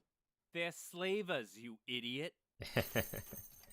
Great first introduction to the people of the Jack, Wasteland. the dirty beige unicorn with dour expression and a cutie mark that... Okay, so why didn't Monterey Jack just like pull the gag out with his magic? Why did he have to like do it with like his bound hooves? That was a little weird. I just realized. Again, I'm rereading this like the 6th or 7th time, maybe 8th time, and I'm always learning and like realizing something new. looked So like cheese, that's followed different. behind me as we trudged alongside our captors, walking a broken that's path something I that just was once a realized. road. My legs were in chains, Excuse me. making walking difficult and anything more speedy than a trot impossible. My pit buck had stymied the slavers' efforts to bind my forelegs, eventually forcing them to chain me above the knees. Had the one with the shovel spear not been holding its point dangerously against my throat, the other two would have gotten a few hooves to tender places for their efforts. As it was, they made short work of me. I was not gagged, but Monterey had convinced me early that unnecessary chatter from the slaves-to-be would likely result in the loss of my tongue. Not that I had much to say to these brutes anyway, aside from my repertoire of colorful metaphors. I didn't expect they would answer my questions, even if my tongue should survive the asking, and they were being chatty enough with each other to suffice. Grumbled the earth pony through the spear clenched in his teeth. Well then, if you would just learn to swim, we could take the long way, couldn't we? Suggested the unicorn with a poisoned sweetness. By his smell, decidedly more pungent than the others, I guessed he just hated water in general. How about you two stop complaining, and I'll let you sample one of the slaves before we get to the forest. Oh no. Their leader, the earth pony named Cracker, with God, the spiked it's shoes Cracker. and a kitty Oh, mark God. that looked suspiciously like a whip, or maybe a snake, turned back towards Monterey and I with a filthy smile. I looked away. They laughed. Through their disgusting dialogue, I could hear a liquid sound ahead. Not like a burbling water fountain, but closer to a sloughing muck. And something else. A distant sound getting closer. Music? Yes, music. Slightly tinny, yet triumphant, regal. I couldn't put my hoof on exactly what feeling the music was trying to inspire, but it was brightly out of place. Cracker took note of my expression and smirked. You look like you've never heard that before. What, did you live your life in a stable? If you're hoping Can't for this the hear cavalry, barking? that ain't it, Philly. That's just one of those sprite bots. The music cut out with a sharp twang. The unicorn slaver, sawed off, trotted ahead a bit, peering down the path ahead. Turning back to the rest of us, he smirked. Think one of the ratigators got it? Cracker suggested it flew into some pony's booby trap. The other earth pony suggested a mouthful of spear-mangled mumbling.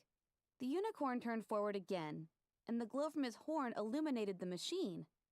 A metal ball about the size of a foal's head, floating on 4 silently flapping wings, hovering silently right in front of his face. No arcane science this, I could tell.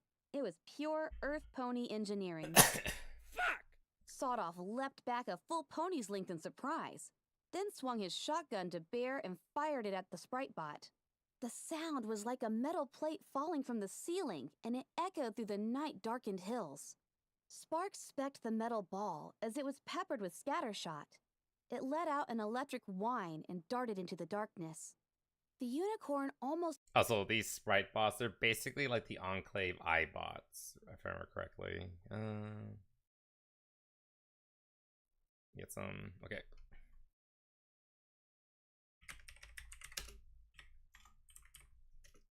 Oop.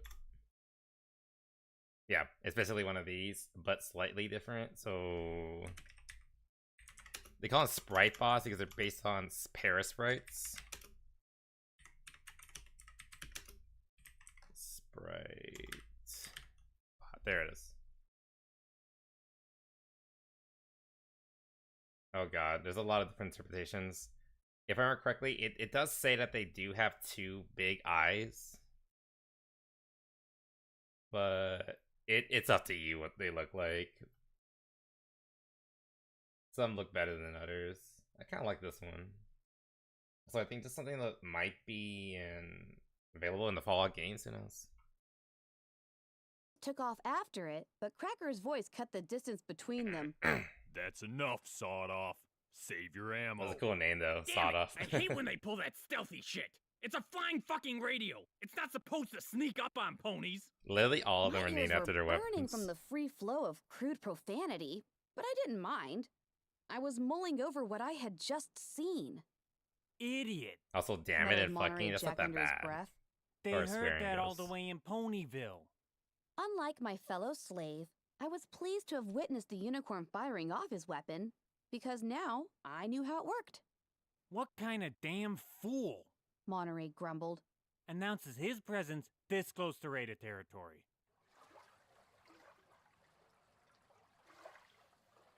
A river slithered across our path, its water slipping and oozing along its banks, half stagnant. The water lapped and sucked at the supports of a bridge, making the wet sounds I had been hearing. Beyond the bridge lurked the shattered remains of a pre-war town. The bridge was a maze of barricades, Oh wait. dark shadows of pony. I just realized something.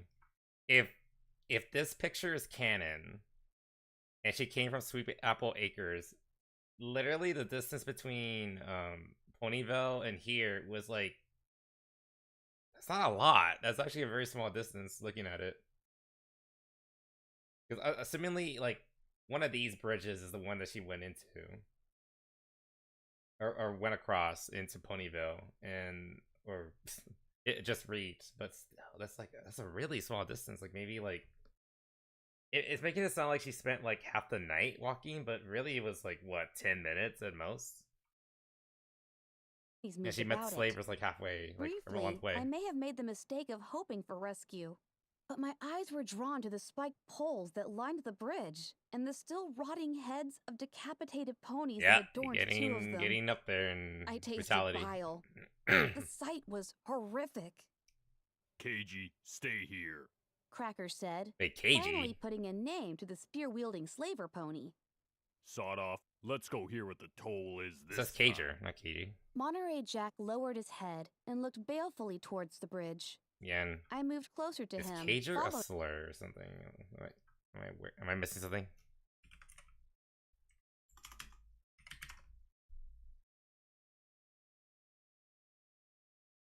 It's a basketball player name. It's just a name. It doesn't mean anything. I don't know. Maybe I don't know. They changed it for some his reason. example, and hoping that I positioned myself so KG couldn't see the faint glow from my horn. not as KG, I it's slipped my Cager. screwdriver and a bobby pin from my stable utility barding. Like all of the slaver's equipment, the manacles on my legs were crude and of low quality. As Cracker and Sawed Off argued with the bridge ponies, I focused on picking the first lock. I was rewarded with a soft click as it sprung open, releasing my pitbuck foreleg. The manacle fell to the ground with a little thump. KG's ears had shot up, and now he moved around to see me. Oh, now they changed it to Swiftly, I Wait. cut the magic, dropping the screwdriver and Okay, so what I'm seeing here is that okay. I see what's happening. This story, the original version was released in 2011. This version is from 2013. Even then, there were errors. It's not 100% perfect. So even the offer here used Cager here, but then switched to KG. I think KG was eventually what they settled with. Yeah, okay, I see what they did. All right, and the audiobook just fixed it. That's fine. bobby pin into the dirt, and hoped that in the darkness the slaver couldn't see the change So in ponies my probably don't have a chains. good sense of direction. I mean, they might have been wandering KG around. growled dangerously. Who knows? The nasty sharp edge of the shovel hovered inches from my eyes. Love the sound KG effects. turned abruptly, the spear shovel slashing close enough to my face that I shrieked. The gunshot was from the bridge. It didn't sound like sawed-off shotgun. It took KG a breath to recognize that crossing the You missed bridge this had become part. a It's like a bloody shot. affair. Glowering back at us, his posture threatening, he started to say something. I suspect he was warning us to stay put, but I'll never know. His head exploded, showering me with gore. That's fucked up. I stood there, eyes wide, shaking with shock. Blood, warm and sticky, ran down my forehead and into my left eye, oozed into my coat and mane. In the growing Children's list show. of things I'd not seen before this night, the death of another pony ranked at the top. I blinked, feeling the blood on my eyelid. KG was dead, and I had KG all over me. The urge to throw myself into the river was overwhelming, but I wouldn't get First to it like time. this. Always special. Pushed by something more than determination now, my horn once again glowed, and I began to unlock the rest of my manacles. I spared a glance towards the bridge, seeing Sawed-Off hunkering down beside one of the barricades as he magically pulled his shotgun open, Yeah, he's not stuffing dead in more yet. ammo. Why they cut that 2 one line shots, off? I realized. One at the Sprite bot, one just now. 2 shots, and then reload. Closing Yeah, the 2 weapon, barrels. he levitated it up above the barricade and shot blindly into the violent milieu, spraying an already wounded raider pony with scatter shot. The pony staggered and fell. Unfortunately for Sawed-Off, the raider behind him had a different kind of shotgun, one that was faster and not limited to 2 shots, that fired slugs which tore great holes in the unicorn slaver's body the moment he looked up to see the results of his effort. I turned away, cringing from the nightmare playing out before me. I focused on the locks. I had freed myself and was beginning to free Monterey when 2 raider ponies trotted off the bridge towards us, stepping over the battle-mutilated corpses of Cracker, Sawed-Off, and the raiders they had taken down with them. One of those approaching was the unicorn raider wielding the devastating combat shotgun. The other, an earth pony with a sledgehammer in its teeth. The unicorn was laughing, not the mean laugh of Cracker, but a crazed laugh that sent chills down the back of my neck.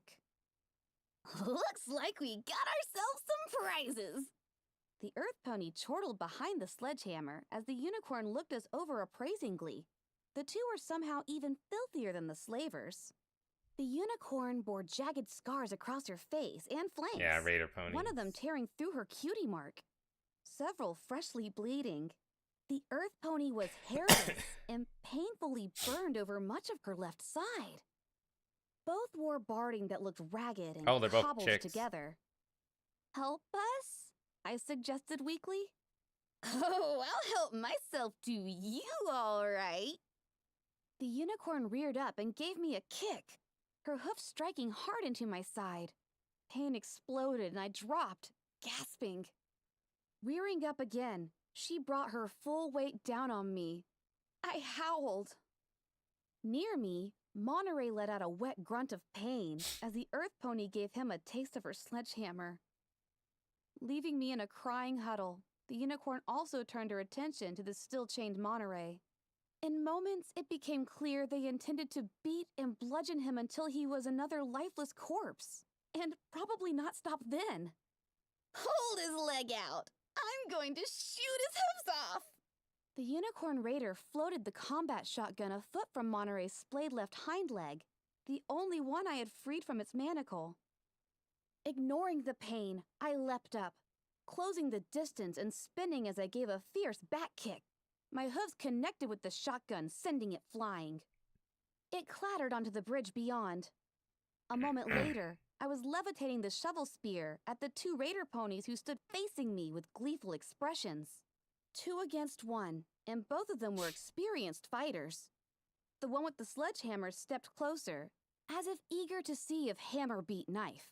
Monterey was on her in an instant, throwing his forelegs over her head, pulling the chain between them across her neck. The sledgehammer fell from her mouth as the raider pony choked. The unicorn turned, surprised by the sudden change in odds. I could have attacked her then. You should have. But threatening a pony is much different than actually attacking one. I wasn't sure I had it in me to slash at another pony, to draw her blood, to maim or possibly kill. Okay, that's The fair. So he unicorn hasn't picked up the killed fallen just yet. sledgehammer and turned to face me with it, murder in her eyes. And suddenly, I found it easy to thrust the shovel spear forward. I was no longer struggling with following through on a threat. This was survival. Self-preservation is instinctual. It clears away the moral hesitations. And while I did not have the fighting skills of my She opponent, says that, but there's a I lot of did people have an who would advantage straight all up my own. just throw out Sense. their own Aided by the self-preservation targeting spell of my pit buck, if it meant I staying sent the pacifist. spear slashing across her knees, hobbling her. A second slash, this time across her face, relieved her of her weapon. The third would be a killing blow. Except I wasn't ready to do that. Not yet. Instead, I swung the spear around, cracking her across the head with its handle, hard enough to splinter the wood. The unicorn raider fell at my feet, unconscious. I looked up. Monterey was standing, chest heaving, over the body of the earth pony raider, the life choked out of her. He was staring at me quietly. Then he finally raised a forehoof, only for the chain to clank tight before he had it more than a few inches off the ground. Oh! Dropping the shovel spear, I turned on the light of my pit buck and searched about for my screwdriver. I had lost the bobby pin. There was no chance of finding it in the dirt at night, but I had more. Once we were both free, Monterey limped slowly over to the bridge. A moment later, he returned, his horn glowing a gentle beige. Sawed-off shotgun followed him. Before I could react, he aimed it at the head of the unconscious unicorn raider and fired. Damn. Her blood began to seep across the ground and towards my hooves. I watched it stunned in silence as he turned and began prodding at the bodies, tugging items from them. Finally, I found my voice. "What are you doing?" He looked at me as if I was stupid. Checking to see if they have anything valuable on them. With luck, food. To be fair, I nodded, watching him move that to is the fair. bodies at this end of the bridge. Looting the bodies of the dead felt wrong, but a cold, rational part of me murmured that it was a qualm I would have to get over in order to survive. And imagine how embarrassed I'd be if I starved to death out here because I'd been too shy to check a dead pony's bag for a pouch of oats or a can of old applesauce. I moved a bit further down the bridge.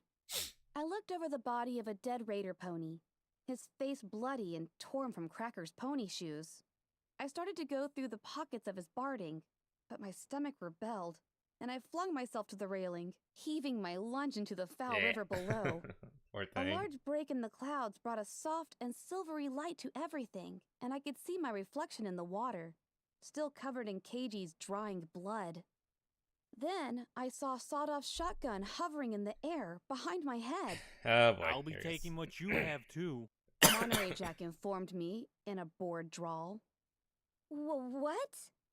I turned slowly to see him standing on the bridge, bathed in moonlight, his horn glowing a soft beige light. The shotgun floated between us, pointed at me. Okay, that was an But I error just on saved you. the book's part. Yeah, and for that, I'm not going to kill you. His eyes narrowed. Unless, of course, you do something stupid right now. But I just saved you, Aren't you top of your class? he said snidely. We should work together, travel together. Monterey snorted. And split our limited provisions. Go to sleep with one eye open each night, hoping to catch you when you try and stab me in the back? No thanks. My righteous disbelief stopped short of denial. Suddenly, I was so very weary. Nodding, I lowered my head and let my 2 canteens slip free. I then backed up so he could approach them. I turned my head to start unclasping my saddlebags. I saw it on the bridge just beyond my tail. Turning back to Monterey, my own horn was glowing, and the combat shotgun whipped into the air. For a long moment, we stood there, 2 unicorn ponies on a bridge, surrounded by bodies, shotguns floating between us, aimed at each other. Moonlight shone down on us from the break in the clouds. Monterey Jack broke the silence. You are not going to use that. I saw you spare that raider.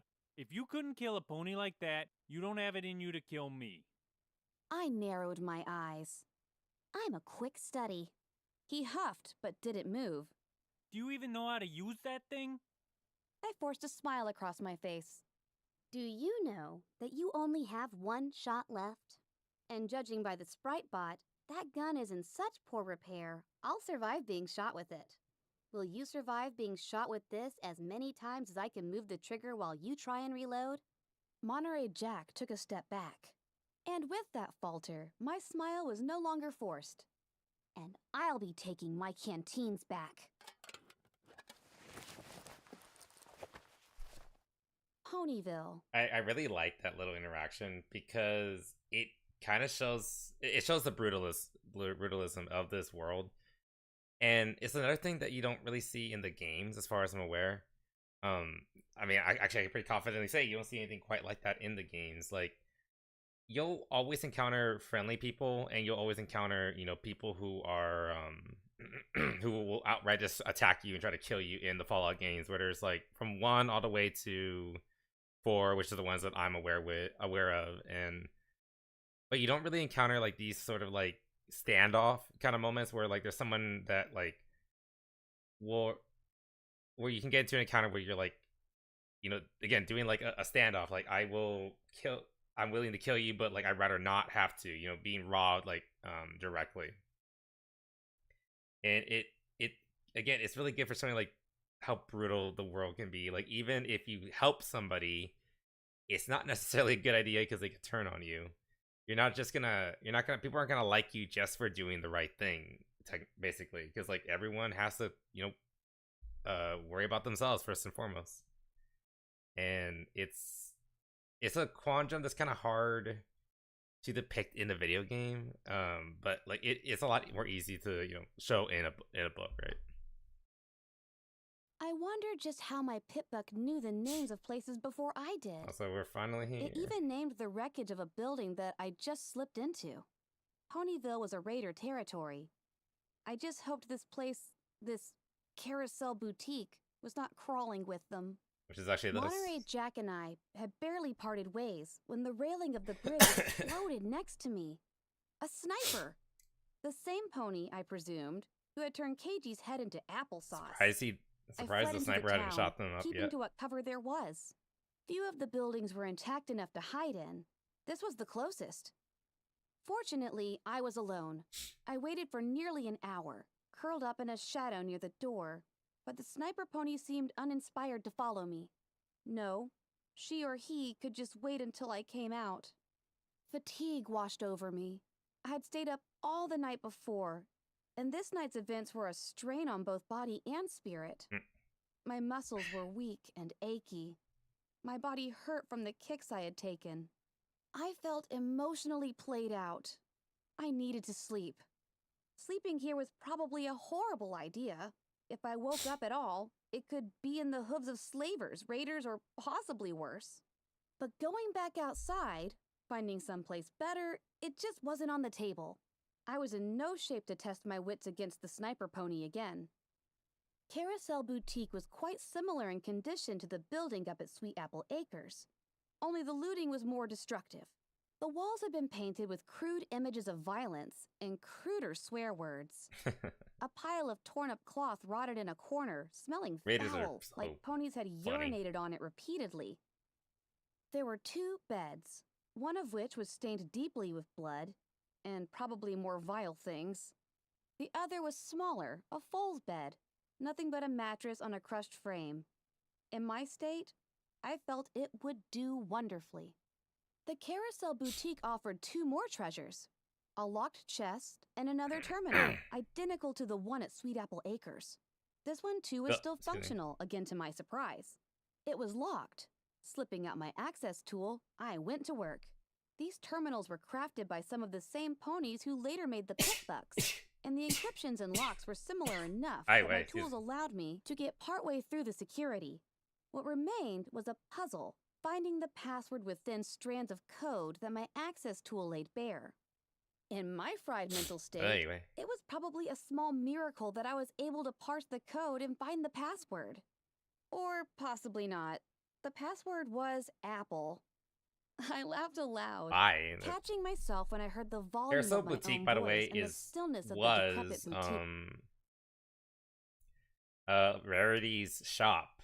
I'm surprised somebody who, I guess he wasn't running it anymore, but whoever had taken it up was being very, this looks terrifying, why did they look that up? Surprised the person who took it up after she left had such poor decision making for like passwords and shit. As I realized that, beyond all realistic chance, this was the computer that the message had been sent to. With an unwarranted feeling of accomplishment, I downloaded it and let my Pip-Buck do the rest. Age had damaged the recording, but there was enough audible for me to recognize that same female voice, kinda sweet and with an odd accent, that had many hours before revealed to me the code that led me out of my old life and into this new and horrible one. You're talking about this is a great time. Instructions for stable 2. That's my family down there.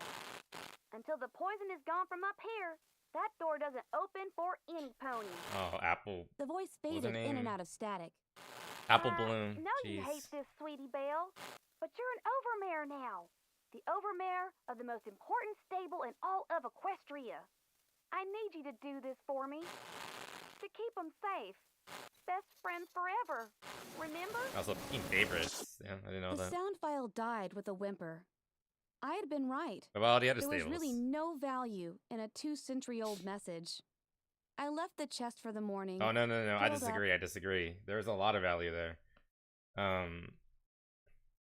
Sweetie Belle. Confirmed to be the overmare, or at least the first overmare of Stable 2. Yeah, I'm kind of scared to look her up because Sweetie Belle has a lot of porn of her. Okay, this is fine, I think. Yes, it's fine. Yeah, Sweetie Belle, she grew up to become the overmare of in Apple Bloom's words, the most important stable in the entirety of Equestria, which is really something, isn't it? And also, like, there are instructions where, again, Stable 2 is basically Volt 101. Their whole thing was to never open, period, no matter what. And it's kind of interesting that, like, the one associated with Sweetie Belle and Apple Bloom and her family, he also mentioned her family's down there. So was Applejack down there? Was Macintosh down there? Is Granny Smith down there? And so, like, you know, name characters that we're aware of from the show, like, were they all in the stable? I mean, I know, but you guys don't. Not yet, at least. Yeah, kind of scared to look up Sweetie Belle. Oh, this is an old one. That's not her cutie mark. This is when people were still, like, you know, guessing what it might end up being. Oh, that's a cute one. I like that one. I'll be honest, I kind of hate the final cutie marks for the cutie mark Crusaders. They literally all get the same thing, just like slightly different. Let me see. I don't like I mean, I kind of like it, but I also kind of don't like the idea. Like, they can't exist without each other, you know? It does hint at what they're supposed to be good at. You know, Sweetie Belle was a singer. Scootaloo was supposed to be an athlete of some sort. And Apple Bloom, it's just an apple. I think later on they kind of, like, lean into her being a engineer of sorts, and they do that in the story, by the way. Spoilers. But, like, it doesn't really show in the actual cutie mark, you know? I think Sweetie Belle got the best one because it still is kind of obviously about music, but at the same time, it's like, it's not as good, to be honest.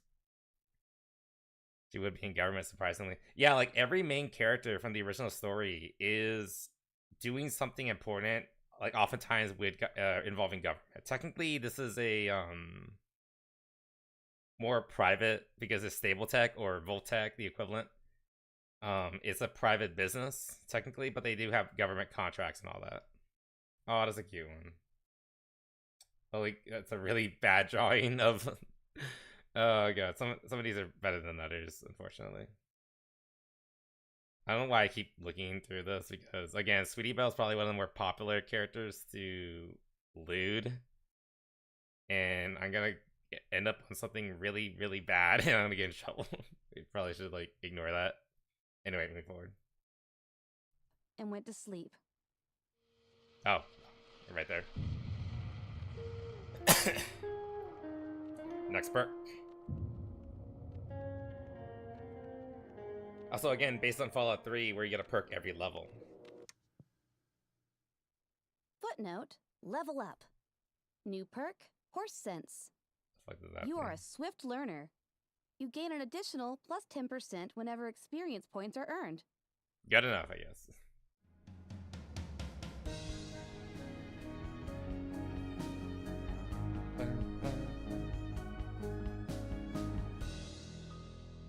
Blech. Again, I love, like, the little singers intros. Chapter 3, Guidance. Books. I've read several on the subject. That's a quote from the I had show. never seen the sun before, and it was fair to say I still hadn't. but the power of its light filtered down through the thick, angry cloud cover, turning a sickly color yet still brighter and warmer than the humming lights of Stable 2. Oh, The another thing air of note. itself looked somehow wrong. Sweetie Belle, I mean, Apple Bloom said that Sweetie Belle is the one who was to be the overmare of the vault where her family was. Why wasn't Apple Bloom herself the overmare?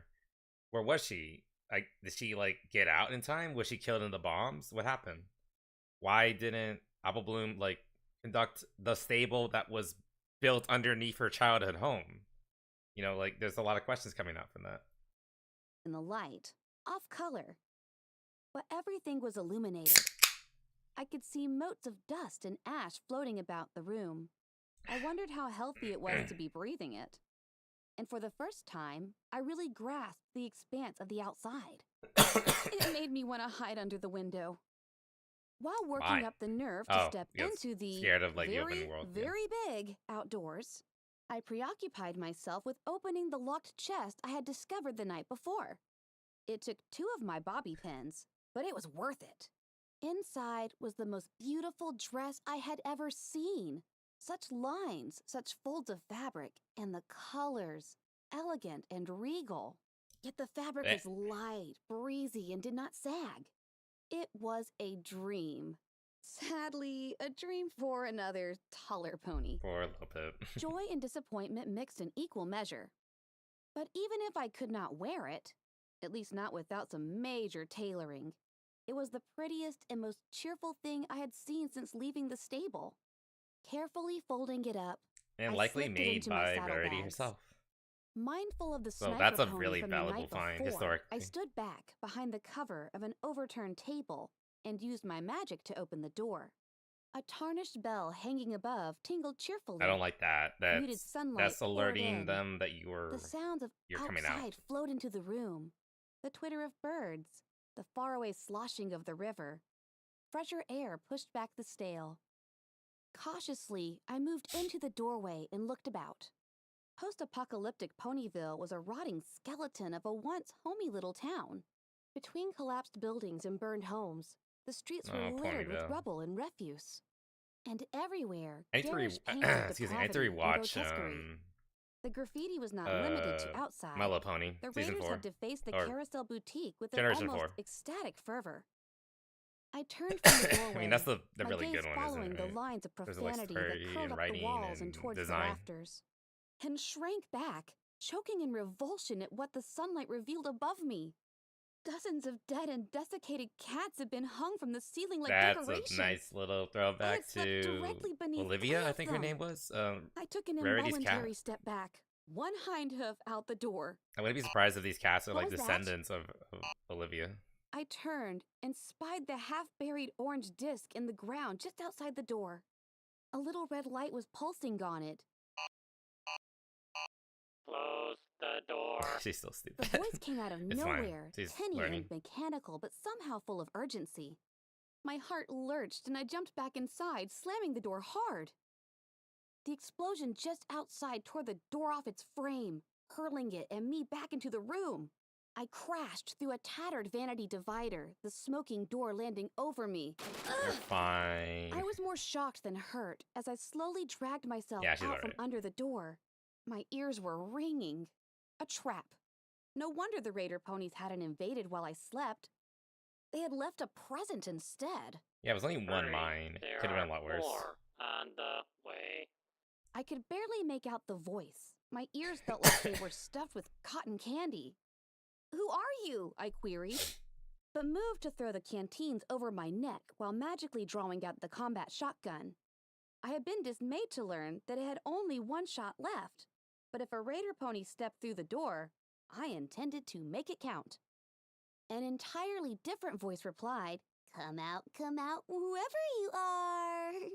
The head of a Raider pony slid into the doorway, grinning maniacally with something in her teeth. It looked like a metal apple. She tossed her head. It flew into the room at me, but the stem stayed behind in her teeth. A memory flashed through my mind. I, as a younger pony, trotting to the stable schoolroom when an older pony stepped out of the doorway and heaved a water balloon at me. It had burst against my horn, soaking me and my homework. Oh. Hey, don't look so sad, such a Blank Flanks. I was He was just a sad trying to kid. help you, you know, in case your cutie mark is supposed to be a target. The older pony had laughed and hurried off to class, leaving me dripping and miserable in the hall. Lesson learned. When some pony throws something at you, don't let it hit you. Don't even let it hit near you because it might splash. The combat shotgun clattered to the floor as I focused my magic on the metal apple, catching it and hurling it back out the door. The grenade barely cleared the door frame when it exploded. Dust and splinters of wood flew at me, getting in my eyes. A Ugh. tinkling erupted at my feet. Looking down, blinking debris from my eyes, I saw the little bell from over the door that had landed, mangled at my hooves. Oh. My eyes hurt, and I kept blinking to clear them. Cautiously lifting the combat shotgun again, I edged towards the door. I could barely see the foreleg of the raider pony around the edge of the door frame, completely still. With a second thought, I levitated the table so that it formed a barricade over the lower half of the doorway and crawled up behind it. Quickly popping my head up, I looked to see if the raider pony was still conscious. The leg wasn't attached to the rest of the pony. Oh boy. It took me a moment to spot the rest of her torn body, mercifully dead. I dropped back under cover, feeling a strangeness pass over me. I had just killed some pony. Yeah, that was technically her first one, right? Sneaking out of Ponyville had been Don't worry, harrowing. I you get used to realized it. early that I had been neglecting my eyes forward sparkle. Once I had brought up my EFS, it was far easier to determine where the raider ponies were and to avoid them. Despite actively looking for me, the raider ponies proved less than adept hunters. Using my magic to Yeah, bang a hop mailbox on lid down the drugs street or and break an empty bottle against the cannibalism, the freestanding shakes. chimney several yards away provided sufficient distraction to get past them. I had almost made past the last house when the sniper pony started taking shots at me again. The closest shot grazed my flank, a slash of burning pain and of flowing blood. Fortunately, the wound looked far worse than it was, and even my meager medical skills were enough to stop the bleeding and bandage it. I crouched in a little gully, sheltered by trees, and fought to catch my breath. Somewhere in the distance, I excuse heard me. music playing again. The rumble from my stomach was much louder, reminding me I hadn't eaten in almost a day. I floated out one of the apples from my saddlebags while I uncorked one of my canteens. Of course, I had no more than taken a sip when my pitbuck threw a dancing red light into my EFS compass. Not coming from the raider town, but from up ahead, deeper into the hilly wood. Of course, something Excuse else me. was coming to get me, because the wasteland clearly hated me. Nah. I recorked the hates canteen everyone. and stood up, wincing at the flare of heat in my wounded flank. I lifted the combat shotgun, still with its single shot, and perked my ears to listen. My surroundings were quiet. Even the music was gone. Then I started to make out a faint buzzing. I lifted the gun to eye level and focused down the top of the barrel, lining it up with warning mark of red on my EFS. At first, I saw nothing. At least Then he's kind I of learning how to spotted it. aim. An ugly little flying creature, bloated and grotesque, hovering between the trees. It spotted me too, and shot a spiny dart through the air at me. It missed me, mostly getting tangled in my mane. I aimed but hesitated. The damn thing was so small and could jerk about so erratically that I had almost no chance of hitting it. I didn't dare waste my only shot, so I did the next best thing. I dodged behind a tree and prepared to gallop. Another mark appeared on my EFS, followed by a zorching, crackling sound quite unlike anything I'd heard before. The red light winked out, leaving only the new one, which my pitbuck had divined as friendly. I'm really sorry about what happened back in Pony. One thing I noticed that she's not like noting what color her EFS or her HUD is. I assume it's Fallout 3 green. Again, similar to that game. One thing of note is that in Project Horizons, find it, yeah. The main character of this game does point out what color her EFS is, and it starts out as Fallout New Vegas orange, which is, I don't know, cute little thing to note. But you can assume it's the green here because it's Little Pip's basically the lone wanderer. She's basically from Vault 101. Bill, but that raider. And what she was didn't like give looking you at was a any bloat choice. She a would have bloat fly, killed basically. You. It was that same mechanical, tinny voice that had shouted out the warning that Or surely a saved bloat- my life earlier. A With a bloat mixture sprite, of I relief guess is what and it's called here. bewilderment, I watched the sprite bot fly up to my hiding place. Who are you? What are you was the question that wanted to escape my muzzle, but I suspected it would be rude. A friend. I raised an eyebrow. Okay, a passing acquaintance, but one that doesn't mean you any harm. After a pregnant pause, Call me Watcher. I regarded the sprite bot critically. Watcher, okay. I slipped out from behind the tree and started looking for where my apple had rolled to when I dropped it. Not far away, apply. near where the flying creature had been, I Yeah. spotted a glowing pile of pink ash. But then a long time ago. You do that? Bloat sprites. That's what you get when you Bloat mix sprites. Terra sprites with taint. Can't stand them myself. Glad to help. Finding my apple, I levitated it up. Thank you. And thank you for the warning about that thing in the ground. Mine. I blinked. You want my apple? The sprite bot laughed, which was very weird to hear since the artificial voice didn't have any inflection. No, that's what it was called. The explosive in the ground, it's called a mine. It triggers when you step close. Oh. I took a bite of the apple. That's a very stupid name for a weapon. The sprite bot laughed again. It was a little unnerving. Then strangely, I found Okay, another thing to note. Again, like the VA for Little Pip, yeah, she's really, really good because she's not just she's not just playing Little Pip, but she's also narrating and pretty much every other female character as well. On top of that, you can actually hear the distinction between Little Pip in the story and Little Pip the narrator. You might notice that Little Pip, like when she's talking like openly to other people, she's very high pitched. Like you can tell like how young and inexperienced and kind of scared she is. Like it's perfect. She really is the voice of Little Pip at this point. myself chuckling as well. I really thought you meant my apple was yours. I'd share it if you wanted. Although I don't know what you'd do with it since you can't eat. Huh? For having no emotion in its voice, the sprite bot did a good job at conveying confusion. You don't eat food because you are a robot and you don't have a mouth. A third time with the laughter, although this was more of a slight chuckle. Oh, you mean the sprite bot. Well, at least I wasn't the only one this conversation had managed to confuse. Although I was more confused now than ever. The sprite bot isn't actually me. I'm somewhere else. I just learned how to hack into these things to communicate and look around. I was beginning to get the picture. Then that music. Oh gosh, no. I turn that crap off the moment I hack into one of these. You have no idea how old that music gets. As an afterthought, the hacker in the sprite bot added, Yet. I finished my apple.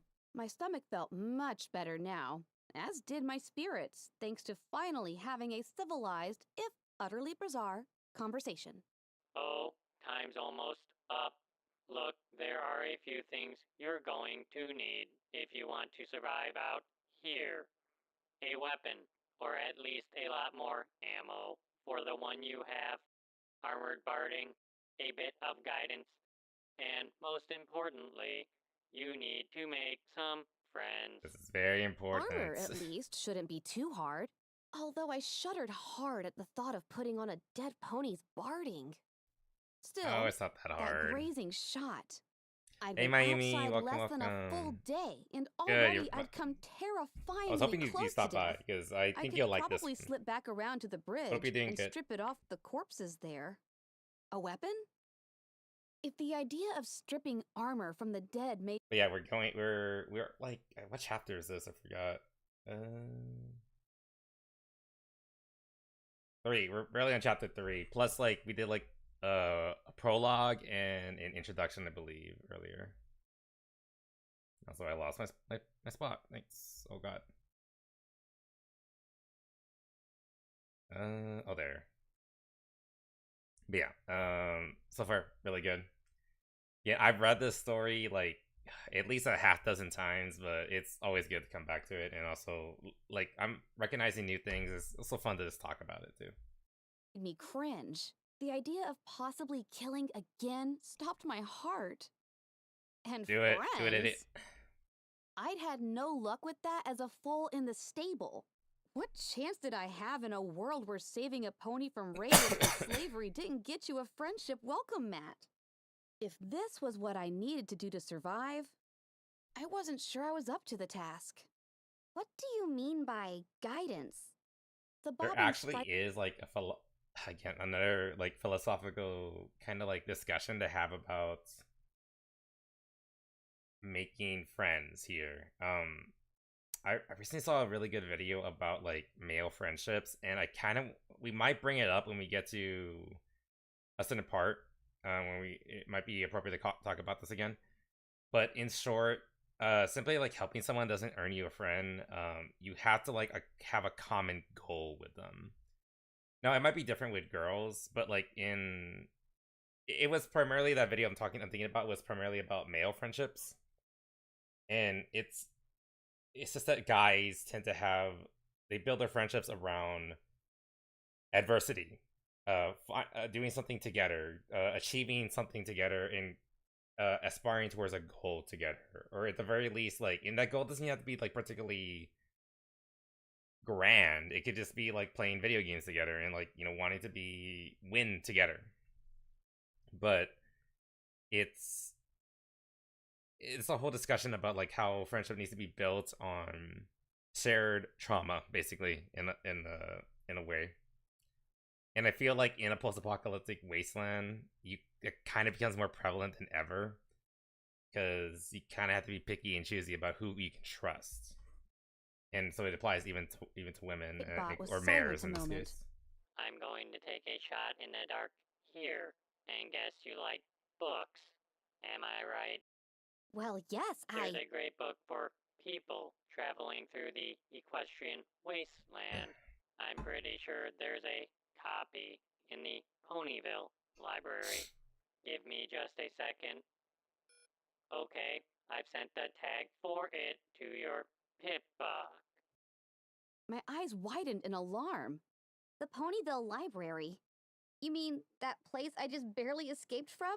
The town full of sick psycho ponies? Are you trying to get me killed? Look, you've got to trust somebody. The memory of Monterey Jack surfaced in my mind. Why would I trust you? I've never even met you. You're hiding behind a robot radio. Oh, I don't know. How about the me saving your life part? If I was trying to kill you, why would I have done that? The voice, Watcher, had a point. Before I could say anything to that effect, however, the sprite bot burped static and began playing music again. The music featured multiple harmonicas and trombones. It flew lazily away, as if it didn't care I was there.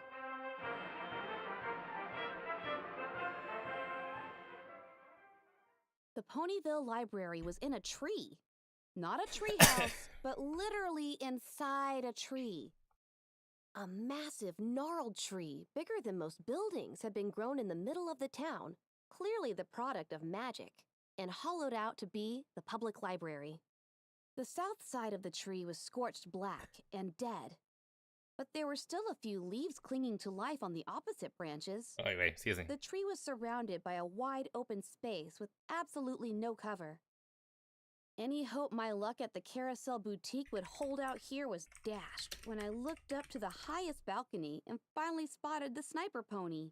Twilight's an Earth pony house. armed with a powerful-looking rifle. The rifle was attached to the balcony railing with a gliding swivel mount, allowing the raider to aim it wherever she could see. The only safe approach was from directly It's behind kind of her, advanced for with like a door to raiders, the balcony but, and the narrow top of the tree beyond blocked her line of sight. There were surely more raider ponies inside.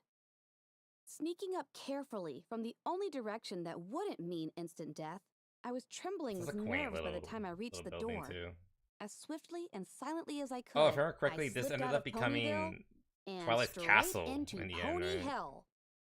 Pony corpses everywhere. Yay! Not like the bridge where ponies had fallen in battle.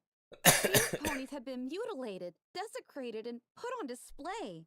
Yeah, Some Fallout 3 poor Raiders pony's body are hung from the ceiling, something else head in and terms of hooves like unnecessary severed, cruelty. and flesh sliced open and pulled back to reveal the meat and bones beneath. Heads and limbs hung from chains like sick party decorations. The rotting body of a pink Party. pony with a violet mane was mounted, spread-eagled over a bookcase with railroad spikes. Two had been driven into her eyes. On another wall, a Excuse me. torso had been skinned and sliced open. The pony's entrails pulled out to decorate the shelves like streamers. Am I allowed to Blood and show this, even gore if it's were only being everywhere, described? dripping from the ceiling and painting the walls in equal parts with the graffiti definitely that see, had like, somehow gotten even YouTube more or Twitch mocking getting and upset cruel. about this?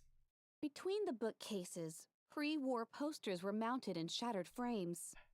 Some raider pony had painted over one of them, "Reading is Magic," with a crude but effective depiction of a megaspell detonation. Another, "The most beautiful ponies have beautiful minds," was covered over by a painting that was simply pornographic. Is it just like The cock books had or been burned in something actually piles. happening? The floor was layered in ash and filth. The stench was unbearable. The room was dominated by 3 cages, 2 large square ones, and a smaller one hanging from the ceiling, which was barely big enough for a pony. Captives, filthy, beaten, and misused, were curled up inside, their hooves tied together with stained ropes.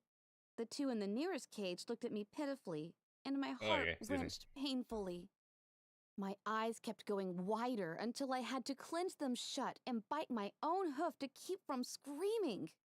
I backed against the That's door, been on the ground. heaving, Thing. unable to breathe properly, not wanting to breathe this air at all. The horror of the room flooded over me, drowning me. I pulled my hoof away barely fast enough to avoid vomiting my apple all over myself. The stench of it mixed with the reek of the room, assaulting me further. "Please." A whisper from one of the ponies, terrified to raise her voice. "Help us." This was beyond horror. I pressed my eyes tighter and tighter, then opened them as a wave of brutal determination cut through the sickness. "Please, help."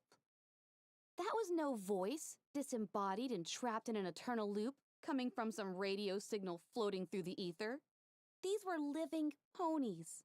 They were right here in front of me, and they needed help. And I was as damned as these rotten raiders if I was going to make them beg again. The screwdriver and bobby pin slipped out and immediately began working on the nearest lock. With a click, the metal cage door swung open. Inside, 2 ponies, bound and laying in their own filth. I realized uncomfortably that I had nothing to cut the ropes with. I tried to untie them with my magic. The first pony's ropes were so wet with blood that I could pull them apart, but second ponies were bound too tightly. Are you for real?" The first pony stood shakily. I'm free?" I nodded, then glanced to the other ponies. I had no idea how I'd reached the one in the hanging cage. "If you could help me with..." The pony blanched and shook her mane. "Oh no, I can't stay here any longer. But here, take these supplies. I managed to squirrel them away." The pony dug into the floor muck with her hoof, revealing the utterly pathetic pile of scraps laying on a dirty rag that amounted to her entire worldly possessions. A can of diced carrots, a box of pre-war single-serve cake, a handful of bottle caps. It broke my heart. "No, you keep it. You'll need it more." I paused, my eye catching a single shotgun shell in the pile. "Actually, I'll take this shell, thanks." I magically opened the shotgun and slid it into place. Now I had 2. The pony had already folded up the Yeah, another like little nod back to the games. Like, you often could find like slaves and that you could free throughout Fallout 3. And when you save them, oftentimes they would offer you like, a bit of supplies like as a thank you. And obviously you could like even say no to it so you can like get an additional burst of karma for helping them out and not taking what little they had on them. Again, it's a little like you're gonna see that throughout this story, like little nods to the game and like game mechanics. Again, that's why I really like the level up system you see at the very end of each chapter and things like that. It's cute little nods like that. I say cute in this awful situation, but you know what I mean. It's a good little throwback. Bag, picked it up in her teeth, and slinked rapidly out the door before I could say anything else. I sent a prayer to Celestia for her and focused on saving the others. I looked over the second pony, who hadn't said a word, and recoiled as I saw the blood caking inside of her flanks. What had these raiders? Okay, yeah. that part. Yeah, this story gets pretty fucking dark. I mentioned Project Horizons a lot. I do like how Kat is not afraid to imply, like, let's just call it what it is. There is rape in this universe, and it's happening in the fucking colorful pony universe, and it's gotten pretty fucking bad to where people are like, this is like a common occurrence out here in the wasteland. It's an apocalypse. This is what you see in these kind of scenarios.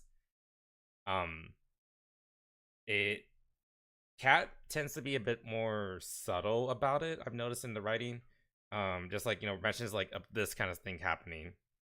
In Horizons, it gets really, really dark, way worse. You actually there's even a scene describing it. Yeah, I don't know if we're ever gonna be able to do Project Horizons.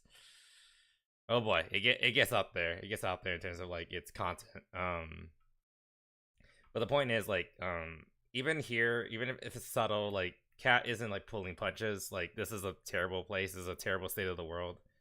Even if it's based upon like a colorful children's show, and like, it acknowledge it for what it is, and I appreciate that. Now I have to wonder if this was like again originally released in 2011. If this was released today, would the author have the balls to do it like this again? I don't know.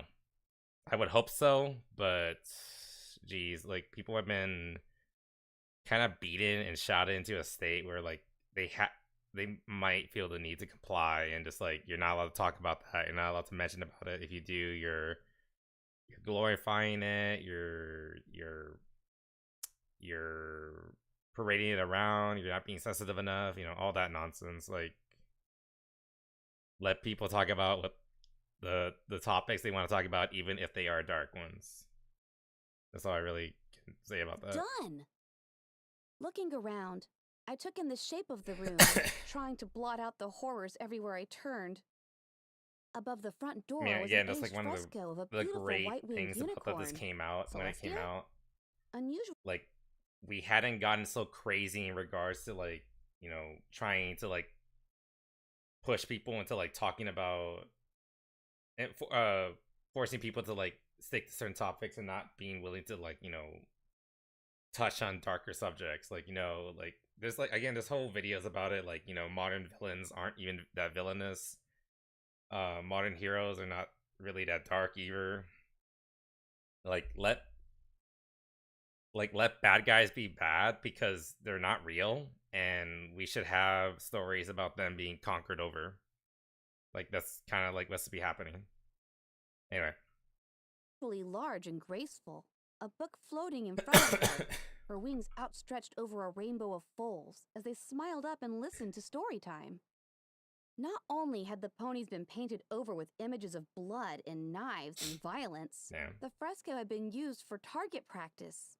Everything from bullets to flung excrement, and was now shattered and stained unspeakably. The room was oddly shaped, with balconies and rooms branching, literally, off in all directions. I could hear the voices of raider ponies in the other rooms, and judging from the decor, knives wouldn't be far behind. I'll be right back. I promised with a whisper.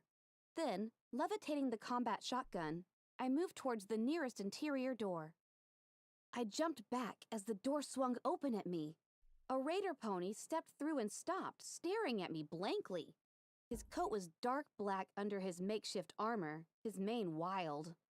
Holsters were strapped to his flanks, one with a small gun, the other holding a blade whose edge was jagged like a saw, ensuring the most grievous of wounds.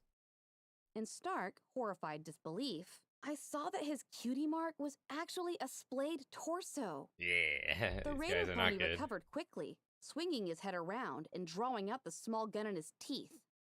What, was he going to pull the trigger with his tongue? Yeah, Just it's before interesting Sats how guns helped work me in this pump my universe. 2 shotgun rounds into his face. I felt no remorse as his head turned into spaghetti sauce and splattered over his instantly lifeless body. I only needed one shot. But, I hadn't just killed a pony. These raiders had given up any right to the title. These were That not. was probably like our first like, truly intentional kill. But you know, it's a raider, likely tortured and or raped other ponies. So yeah, nothing lost in my opinion. Ponies. They were sick monsters that needed to be put down. And Celestia helped me if I wasn't going to And do this is the just wasteland. that. Justice I didn't is realize it until that often moment, swift But I and was brutal. mad. The pure evil of this place had shaken me to the core, and my core was furious. Collecting the knife and gun, I dropped the empty combat shotgun to the side. The smaller weapon was not going to be as powerful, but it was fully loaded. 6 shots in a revolving barrel. I think she means And like that was a good, revolving chamber. Because there was no way the noise wasn't going to bring every raider pony running. The first 3 raider ponies galloped into the main library almost immediately, one of them crying out thrilled insults. Sats helped me fire 3 shots at her head. The first 2 missed, but the third found a home in one of her ugly red eyes, Ew. and down she went. A second started firing another small firearm at me. What do you know? They do shoot with their tongues. Bullets Amazing. impacting the door frame. One shot punctured one of my saddlebags, but didn't pierce flesh. I crouched and poked my head around, levitating the revolver in the open doorway. I fired 2 shots at the second pony, but my Pitbuck's targeting spell was refreshing, excuse me. and without it, I might as well have been aiming at the ceiling. Still, the gunslinger raider skittered away, using one of the captive ponies for cover. The dishonorableness poured gasoline on the fire of my anger. I stepped fully into the doorway, looking for the third, spotting him on the far end of the main room. Wait. You're telling me that using live people as human shields is a bad thing?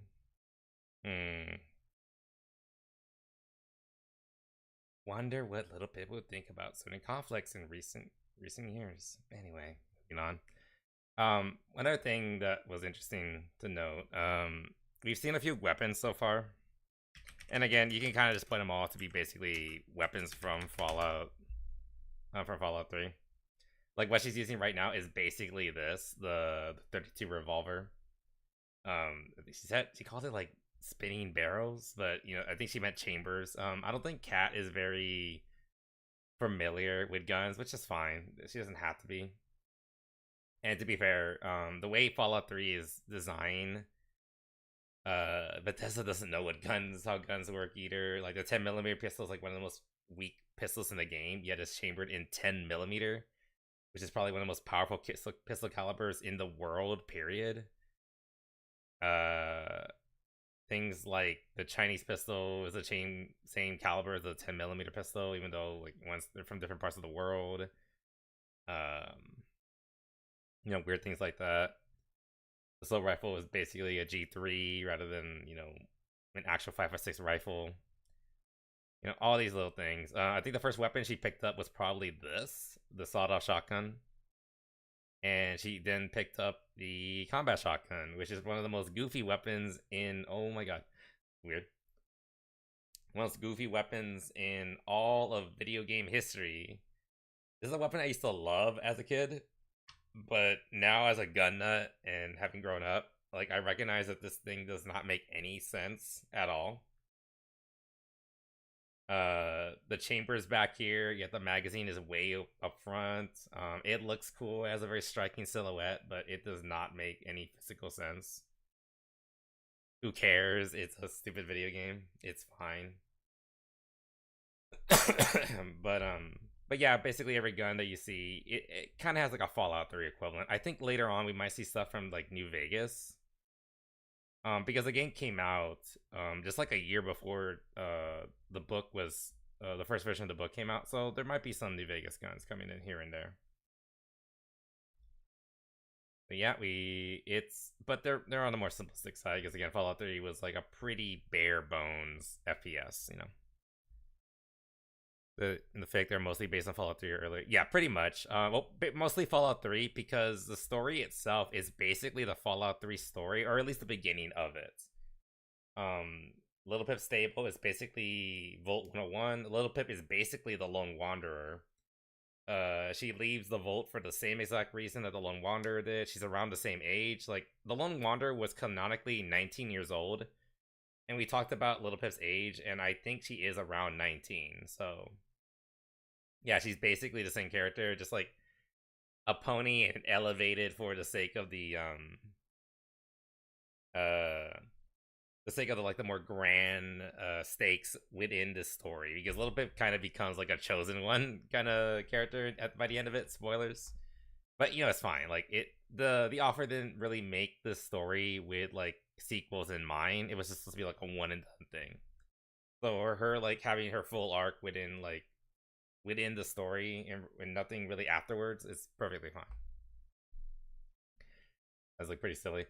I mean, I used to think like some of them looked really cool. Like the 32 pistol is fine. This looks perfectly fine. It even has like a Smith & Wesson logo there. I'm surprised how they got away with that.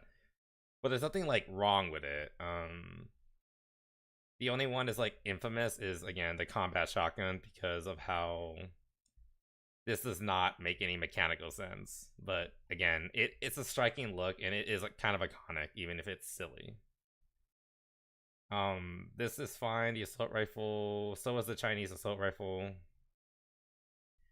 The 10mm pistol is really blocky, but it's fine. It's nothing really wrong with it. My only problem with it is that it's way too weak for how big the caliber should be. And like again, there's nothing like necessarily wrong with it. Yeah, everything else is fine as far as like real guns. And of course, if we get to the energy weapons, like these are like completely fantastical. Like there's no right or wrong way to do something like this. Alien weapons, you got fucking laser pistols, which is I actually really like the energy weapons in Fallout 3. It was my first introduction to like Fallout style sci-fi weapons. And I always liked them because I don't know, like they're boxy and they kind of look like what you expect a retro futuristic energy weapon to look like. So I think they're perfectly fine. Plasma weapons. Well, the plasma pistol. There's so much going on with the design, but this looks really cool in my opinion. Missile launcher. I really love the plasma rifle. It's so looking good. I don't know. They just look neat to me. I always enjoy them. But like the real goofy one was always just the combat shotgun, but that was basically it. Everything else is like, you know, fine. And then when you get to like energy weapons, like there's really no wrong or right way to do about it because like you're designing a completely new weapon. Of course, when they got to New Vegas, they added more realistic, based on real life weapons. As far as I'm aware, the only weapon in this game that's kind of based on like a real life thing. Well, there's a few, but like the most accurate ones would be something like the assault rifle, which is based on a G3, and maybe the revolvers, and that's about it. Oh, I guess the Chinese pistol is basically a Mauser. And to be fair, there were Mauser-like pistols brought over to China in real life, and they made their own versions, and that's fine. But New Vegas brought over like a lot more like modern, realistic guns. The third raider pony lowered his head. A pole cue clenched in his teeth and charged at me. I blinked. Really? I took a single step back. That is one thing The to note. pony The rushed at pull me cue full is actually a tilt new and Vegas was weapon. nearly on me when the ends of the pull cue struck the doorway, I'm pretty sure it is. snapping him to a stop. I fired the revolver's last shot point blank into his neck. Even I didn't need sats at that range. Shouldn't you Yep. ponies be smarter than that? You live in a library. As the body slumped to the floor, Oh wait, no, it bleeding was in from Fallout the 3. gaping Never mind. wound through its neck, I saw the gun-wielding raiders standing in the open, aiming through the door. I dived to the I side could have as sworn shots it was rang only out in Fallout and 4 or screamed as I Fallout felt a Vegas. bullet sink into my side. It hurt more than I thought it would.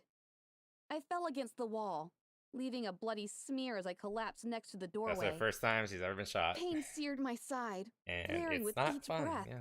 I could hear the clop of the raider's hooves as he approached cautiously. Excuse me. I tried to focus my magic to close the door, but the body of Pull Cue Pony was in the way.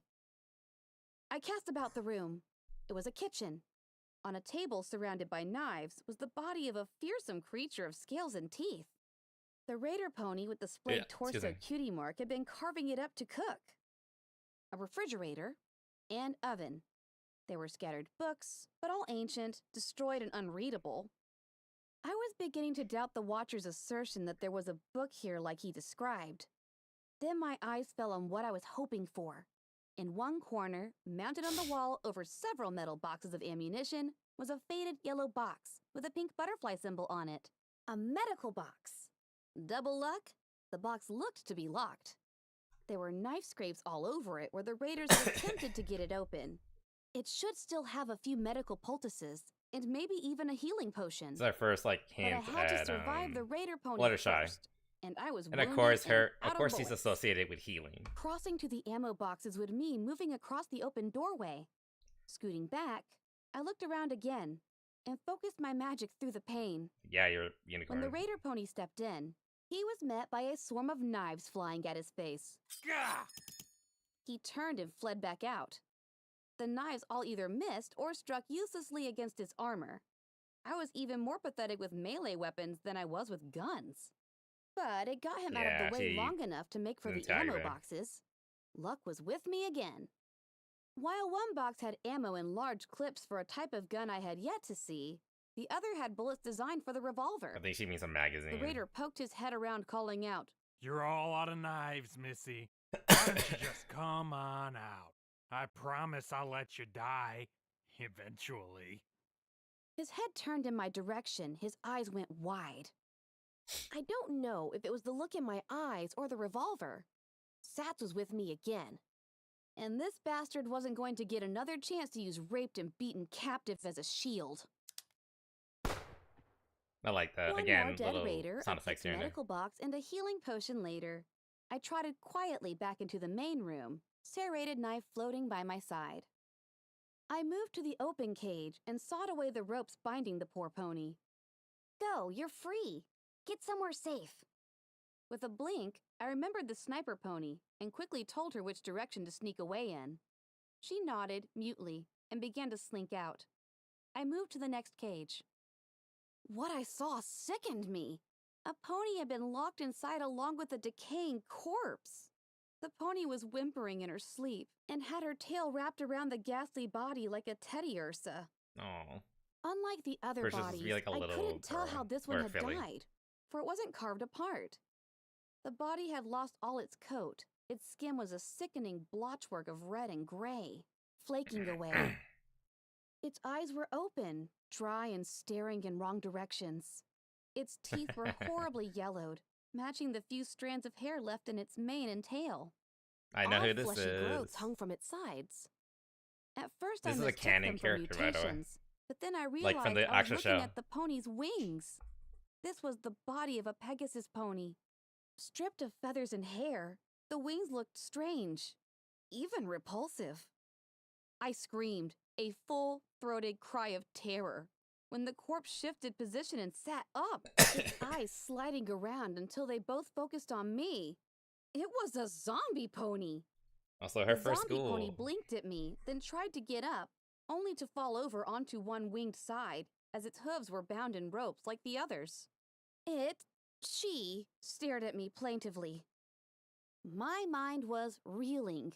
Of the scattered half-thoughts that flitted through my brain, Oh, untie the man, nice excuse me. zombie so she doesn't get mad at me. Managed to be the most coherent, if not the most sane. Swallowing, I moved the knife down to her ropes. Hold still. I looked at her eyes and was quickly forced to look away. One of them was sliding again. Her breath was fetid. Now, if I let you go and That's you try normal, to by the eat my way, the brains, eye. we're going to have harsh words. If you know anything about My Little Pony, you might know who this character is. I had freed the second two captives, including the zombie pony, She's a fan both favorite, of by the whom way. slipped away without an offer to help. Although the zombie at least smiled at me, which was deeply unpleasant. She's a And sweetheart. was trying to figure out how to get to the hanging cage when two more raider ponies appeared on a balcony above. One of them was a unicorn pony with a very scary-looking firearm. I dove into the shelter of a stairwell as the raider opened fire. The gun let out a terrifying cacophony of rapid fire cracks as it sprayed the main room with bullets. At least I knew what type of gun the large clips were for now. I'm guessing it was an assault I waited rifle. until I heard him reloading, then dashed into the room and spun to face him, focusing all my magic, not on my own weapon, nor on him, but on the bookshelf behind This him. is one of these. The glow of my horn stood out brighter and brighter as he lifted the reloaded assault rifle Oh, and even it took says right aim there, for never my mind. head. The bookshelf came down on top of him, knocking him unconscious. The assault rifle fell to the Yeah. floor in a rain of dead books. Something else showered down as well, thrown from the falling bookshelf, knocking away a book that had fallen over it. I saw that it was an ancient, dusty pair of pre-war binoculars. At first, it struck me as extremely odd that someone would need binoculars in a library. That would require some really bad eyesight. But the silly thought passed. I couldn't see where the other raider pony had gotten to. Swiftly, I added the assault rifle to my growing collection, and the binoculars for good measure. Then I looked back to the balcony, considering it as a way to get to the cage pony hanging from the ceiling. If I could get up there, I thought, I could leap from it to the cage. That would get me close enough that I could see what I was doing while I picked the lock. The second raider pony appeared back at the railing, a wicked grin on his face. With a hoof, he shoved forward an ammo box, then tilted it over. The lid sprung open, and half a dozen orange discs poured out into the library below. Yeah. That's what- Oh, fuck. I dashed as fast as my little legs could take me, leaping over the body of Polku Pony and under the kitchen table, using my little pet. magic to toss it over as a Oh, shield. small. The carved-up Ratigator slid to the floor with a meaty thump. Behind my shield, the world became blinding light and fire. Yep. When I emerged, the main room was a wreck. Fresh blood dripped down into my mane. Looking up, I saw the blast-torn remains of the pony and its That twisted might be another reference to Fallout 3, because I remember like a lot of people, like especially in the early days of the game and like New Vegas as well, people would fill rooms with like explosives and mines, and then they would just set them off just to see what would happen. You know, cause the game to grind and sometimes even crash because of how, you know, how broken Bethesda's games are. And that might have been a reference to that. I just think it'd be a fun little callback to shoving a bunch of explosives in one area at once. Oh, Celestia, damn them to hell! More determined than ever, I stripped the raider Yeah, one of them's bodies, dead. what little was left of them now, of their armors. The armors were shredded tatters, but with Here's some one thing effort, I also want to note. She failed to save this one pony that was like up in the raptures of the ceiling of that cage that was hanging from the ceiling. It doesn't seem to really affect her that much, and I bring that up because like whenever the main character of this story, for like Project Horizons, fucks up and doesn't save someone, she really lets it weigh on her. Now, I'm not gonna say that makes Little Pip a bad person or anything like that. I just feel like the authors had like different ideas when they were writing their characters, and because like this Fallout Project Horizons basically is a story of redemption for the main character, making up for her mistakes and everything like that. Whereas this is more of a story of sacrifice, ultimately. I don't know, it's something interesting to like think back on because like if you're comparing like I'll just say the main character like Project Horizons is Blackjack. Where is she? There you are. Stupid. She's so dumb. I adore Blackjack. She is such a well written, it's such a complex gal. It's just interesting to see the comparison between her and Little Pip. Like something like this would have like weighed on Blackjack like really, really hard. Maybe not in the beginning, but at least later. But as of right now, it doesn't seem like Little Pip. She kind of just like she didn't like it, obviously, like, but it didn't seem to like really affect her as much as it would Blackjack. I don't know, something interesting that I noticed. Was able to use the best parts of each to patch together something that would give me better protection. My stable issued utility barding. Like it angered her, but she kind of just moved on from almost it. no pockets, so I would Realized have she to couldn't do dig the anything about it and utility just like, suit you know, out let of it, my saddlebags to which is get probably the most best of my way tools. to acknowledge But it was it, a but fair you know, trade. Putting it on was gruesome. process things differently, I My guess. hooves were darkened with blood just from working on it. Every inch was covered in the flash-fried gore of dead ponies. I almost lost my nerve and abandoned the awful thing. I slipped it on. My stomach rebelled, but I didn't have any more to throw up. A last look around while I figured I still had time. The raider above obviously assumed I was dead. I would have assumed I was dead too. Looting the bodies garnered me a little more ammo. The gun from the earlier raider had been in bad shape to begin with, and was damaged beyond repair by the explosion. Several ponies apparently collected bottle caps, which struck me as an absurdly odd thing to hoard. I left those alone. He doesn't know. The kitchen's refrigerator had a small stockpile of food. Cooked radigan. That is one thing. How does your character know in Fallout games that bottle caps are the currency? I can't recall a conversation in Fallout 1. Because bottle caps were introduced in Fallout 1 because it was like a representative of the value of water, you know, kind of similar to how like money represents gold in real life. I don't recall any conversation where someone like blatantly told the Vault Dweller, that was his name, that was his title, and explained to him that yes, bottle caps are our currency. Later on in Fallout 2, they switched over to money. Gold coins. Basically, the NCR brought back regular currency, and that was the primary use of, that was the primary cash. So that wasn't a thing there. It wasn't until Fallout 3 that they went back to bottle caps.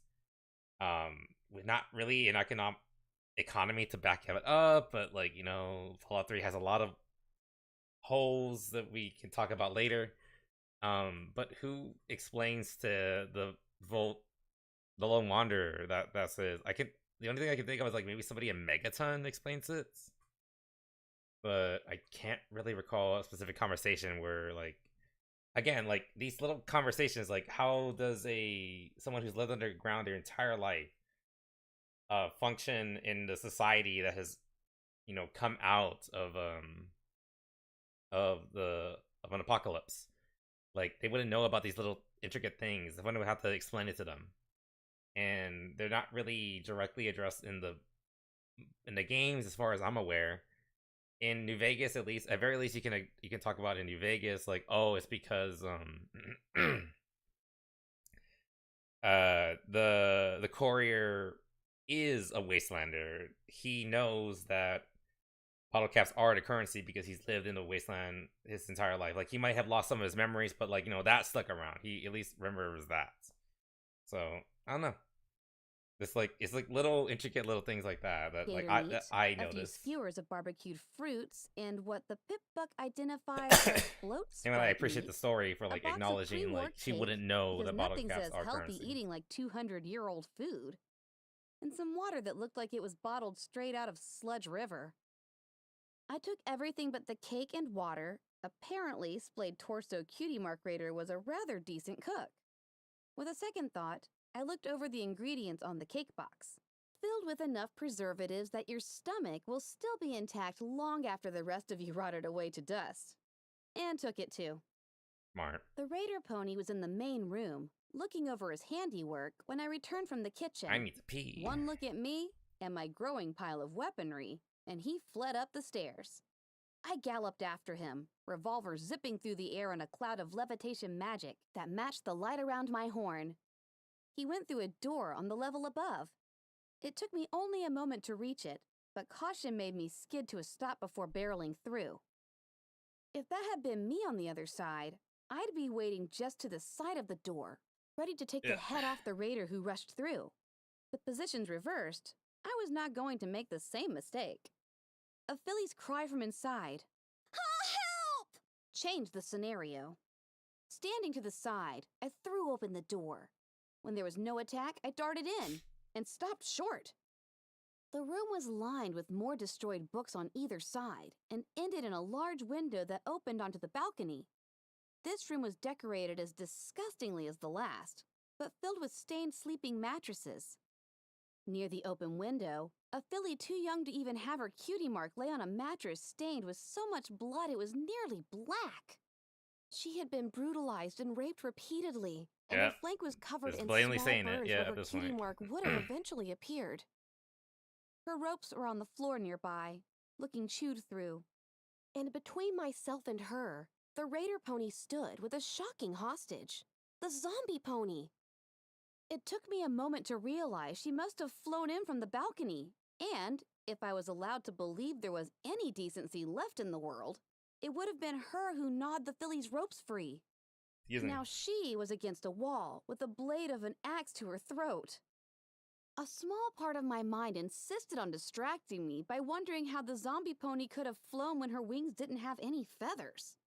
As if that was a more significant mystery than how she could be alive, by some definition, in her decayed physical condition. My distraction was distracted by a nearby table. An ashtray with a smoking cigar told me just how the filly had gotten those burns. Rage welled up inside me until I felt it would burst through my eyeballs. Next to the ashtray, two familiar metal apples rested on top of an only slightly stained book with a stylized pony skull on the cover. A second book, this one showing a revolver almost identical to the one floating next to me, had slipped to the floor, where it rested against one leg of the table, along with several pencils and a filly's lunchbox. A smiling, gentle white unicorn with a beautiful lavender and pink mane stared back beneath the Stable-Tech logo. It felt wrong that something so innocent-looking should be in this place. My I think eyes this must be turned Sweetie to Belle. the Earth Pony Raider with the axe in his teeth. For a moment, I just hated at him. The room quiet, except for the filly's occasional whimpers. When my voice returned, my words surprised me. By Celestia, you're stupid. Hard to tell a pony to back off or surrender when your mouth is full of axes in it. Maybe if you spent some more time reading these books rather than destroying them, you'd be smart enough to come up with a plan that actually allowed you to negotiate a way out of this. The grenades levitated off the table. I dangled them between us. One that doesn't end with me shoving one of these up your tail hole. The raider pressed the axe blade tighter against the zombie pony's throat, enough to cut flesh, which split and pulled back as if it had been strained taut. Ichor that might have once been blood oozed from the wound. The zombie pony didn't flinch or whimper, but the filly did both. Right, kill her. The revolver floated forward next to the grenades. That way there won't be anything to block my shot. I could see the raider considering his options and not liking what he was finding. Dropping the axe from his mouth, he whinnied pathetically, I don't want to die. And dashed for the open balcony, Wow, leaping what a over the loser. cringing filly. Sat sent 4 shots right into his ass. It was a pathetic way to die. Looking to the filly and the raiders. zombie pony, I smiled grimly. There's one left. I'll be right back. I turned and continued up the stairs toward the upper balcony and the sniper pony. Better equipped and Nice. a lot more confident. My heart still flickering with righteous fire, I made my way carefully out of Ponyville. Up ahead, I spotted a huge gazebo surrounding a marble statue of a rearing pony girded with combat barding, a sword in his mouth. The gazebo was relatively free of graffiti, and peeking through the binoculars, I could see why. The field of weeds around it were teeming with ratigators. My EFS was filling with red marks as I drew closer. Slipping out my newly acquired sniper rifle, I picked off a few. Their meat, I knew now, was safe when cooked, at least relative to other food sources in the equestrian wasteland. Slipping the sniper rifle back into its harness, another gift from the sniper pony, I slid out the so serrated stacked knife with guns and now. crouched up towards my kill. An alert flashed on my pit buck. Checking it, I discovered that it had labeled the gazebo in front of me, the Macintosh War Memorial. Curiosity pulled me closer. Oh, poor Careful Mac. of ratigators, I neared enough to read the inscription beneath the statue through my binoculars. In honor of Big Macintosh, hero of the Battle of Shattered Hoof Ridge, and his noble sacrifice for all of Equestria. Yeah. As I lowered my binoculars, He I died caught sight of in war. something else. A concrete circle sticking up from the Poor Big ground, Mac. roughly halfway Died a between hero. myself and the Bless him. gazebo, with a pony hole cover. Remembering the night before, I turned my pit back to the first radio broadcast on the list. From those damned apple trees up near the stable, and now he's terribly sick. Too sick to move. We've holed up in the cistern near the old memorial. We're running out of food and medical supplies. Please, if any pony hears this, help us. Message repeats. Pulling out the revolver, wary of ratigators, I crept towards the cistern opening. I was almost there before one of the beasts charged at me, its huge maw opening to reveal rows on rows of razor-sharp teeth. I fired twice into its mouth. Horrifyingly, that wasn't enough to kill it. Excuse But me. it did make the beast think twice. The sound, however, brought more of them down on me. Abandoning the revolver in fright, I used Oh, wow, my she just magic lost to it pull there, I open the didn't pony realize. hole and dived in, Forgot sliding the about, cover forgot over about behind that me. detail. In the wake of my anger, I was exhausted. In the aftermath of the library battle, my whole body ached from exertion. My nerves felt frayed from the constant adrenaline. Eating a bloat sprite skewer, I looked over the small underground Wonder how chamber good that once tastes. more It before is curling bugged, up on the so, upper mm. bunk of the pair of bunk beds built into the wall. I tried not to think of the cult skeleton on the bed below me. The skeleton of his father was by the door. A sip from my canteen took the edge off my thirst. It was almost empty. I had to conserve. I reflected now. When I had come back downstairs after dealing with the sniper pony, the zombie pony was already gone and had taken the poor filly with her. I hoped it was to someplace safe. I found it strange that the most decent pony I had found in the wasteland was already sort of dead. I also noticed that the assault rifle pony was also gone. He had woken up and freed himself from the crushing bookshelf. That meant there was at least one more raider still in the wastes. But I wasn't the sort of pony to kill some pony while they slept. Not even a raider. Oh, yeah. I figured that if I slept here tonight, that would give the ratigators Fight time dirty to if you wanna wander win. away from the exit. If I was lucky, I would even spot where I dropped the revolver. Until then, I would preoccupy myself with my 2 new books, slipping them out of my saddlebags. I looked the first one over, the one with my lost revolver on the cover. Guns and bullets. Very straightforward. I set it aside for now. The second book, a gray tome with a black pony skull on the cover, was the real prize. What are you Opening talking it about? to This the bullets first is page, great. I began I to would love read this book. The Wasteland Survival Guide by Ditsy Doo. That's an interesting name. I wonder who that is. That's not her. She doesn't have a canonical name that I think about it. We'll talk about Ditsy Doo later. He's an interesting character. Footnote: Level up. New perk: Bookworm. You pay much closer attention to the smaller details when reading. You gain 50% more skill points when reading books. Nice. Okay, I think that's where we're gonna stop for now because we're at the 3-hour mark. Hey, we did like a full stream, and I don't feel too much like dying. I think I'm fine. But yeah, this one's also like a little over an half hour long, so I don't think we should probably go that much longer. Plus, we also like stop here and there to like discuss things and yada yada yada. Anyway, But yeah, I think that was a good little first venture into Fall Equestria. Not a lot of people showed up, but again, I know my schedule is kind of like all over the place, so we'll just take it as a semi-success. Oh god, nice in the future. Yes, we're definitely gonna do more of this. I love this story.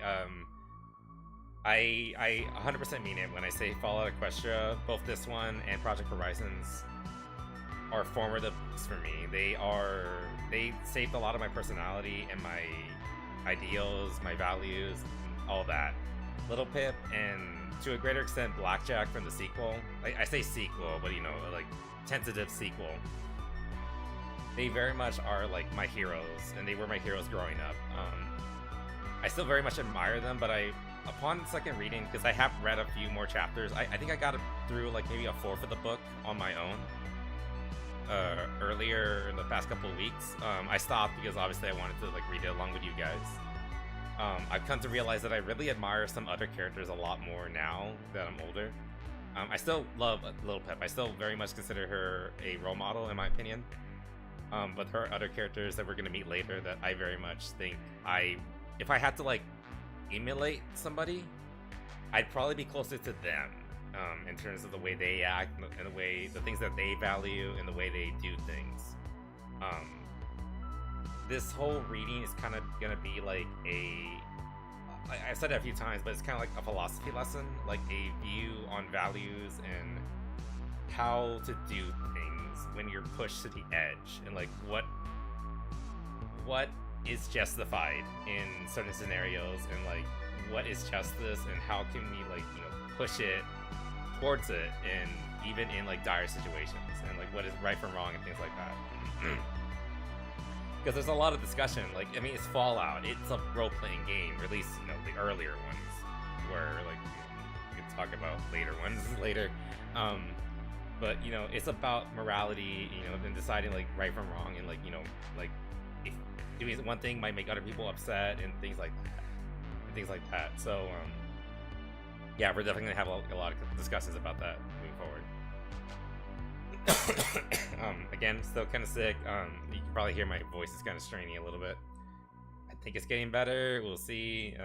I think this is good, like, practice, hopefully, but we'll see moving forward.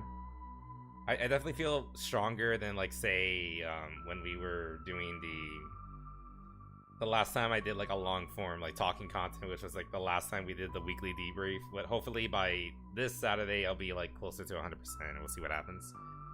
Again, no schedule for the week as I'm kind of just playing it by ear.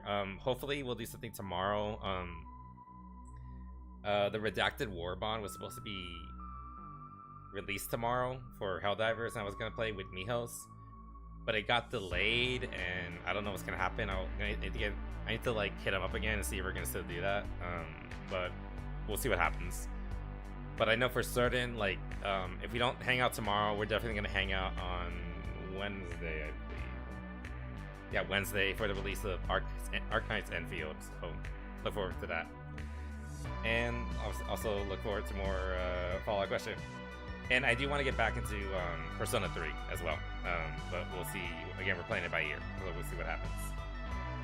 But yeah, besides that, guys, hope you all had a good time. I know I did. Hope you all stay happy and healthy, and I'll see you all again real soon, alright? Later. Alright, guys. Have a good night. Bye-bye.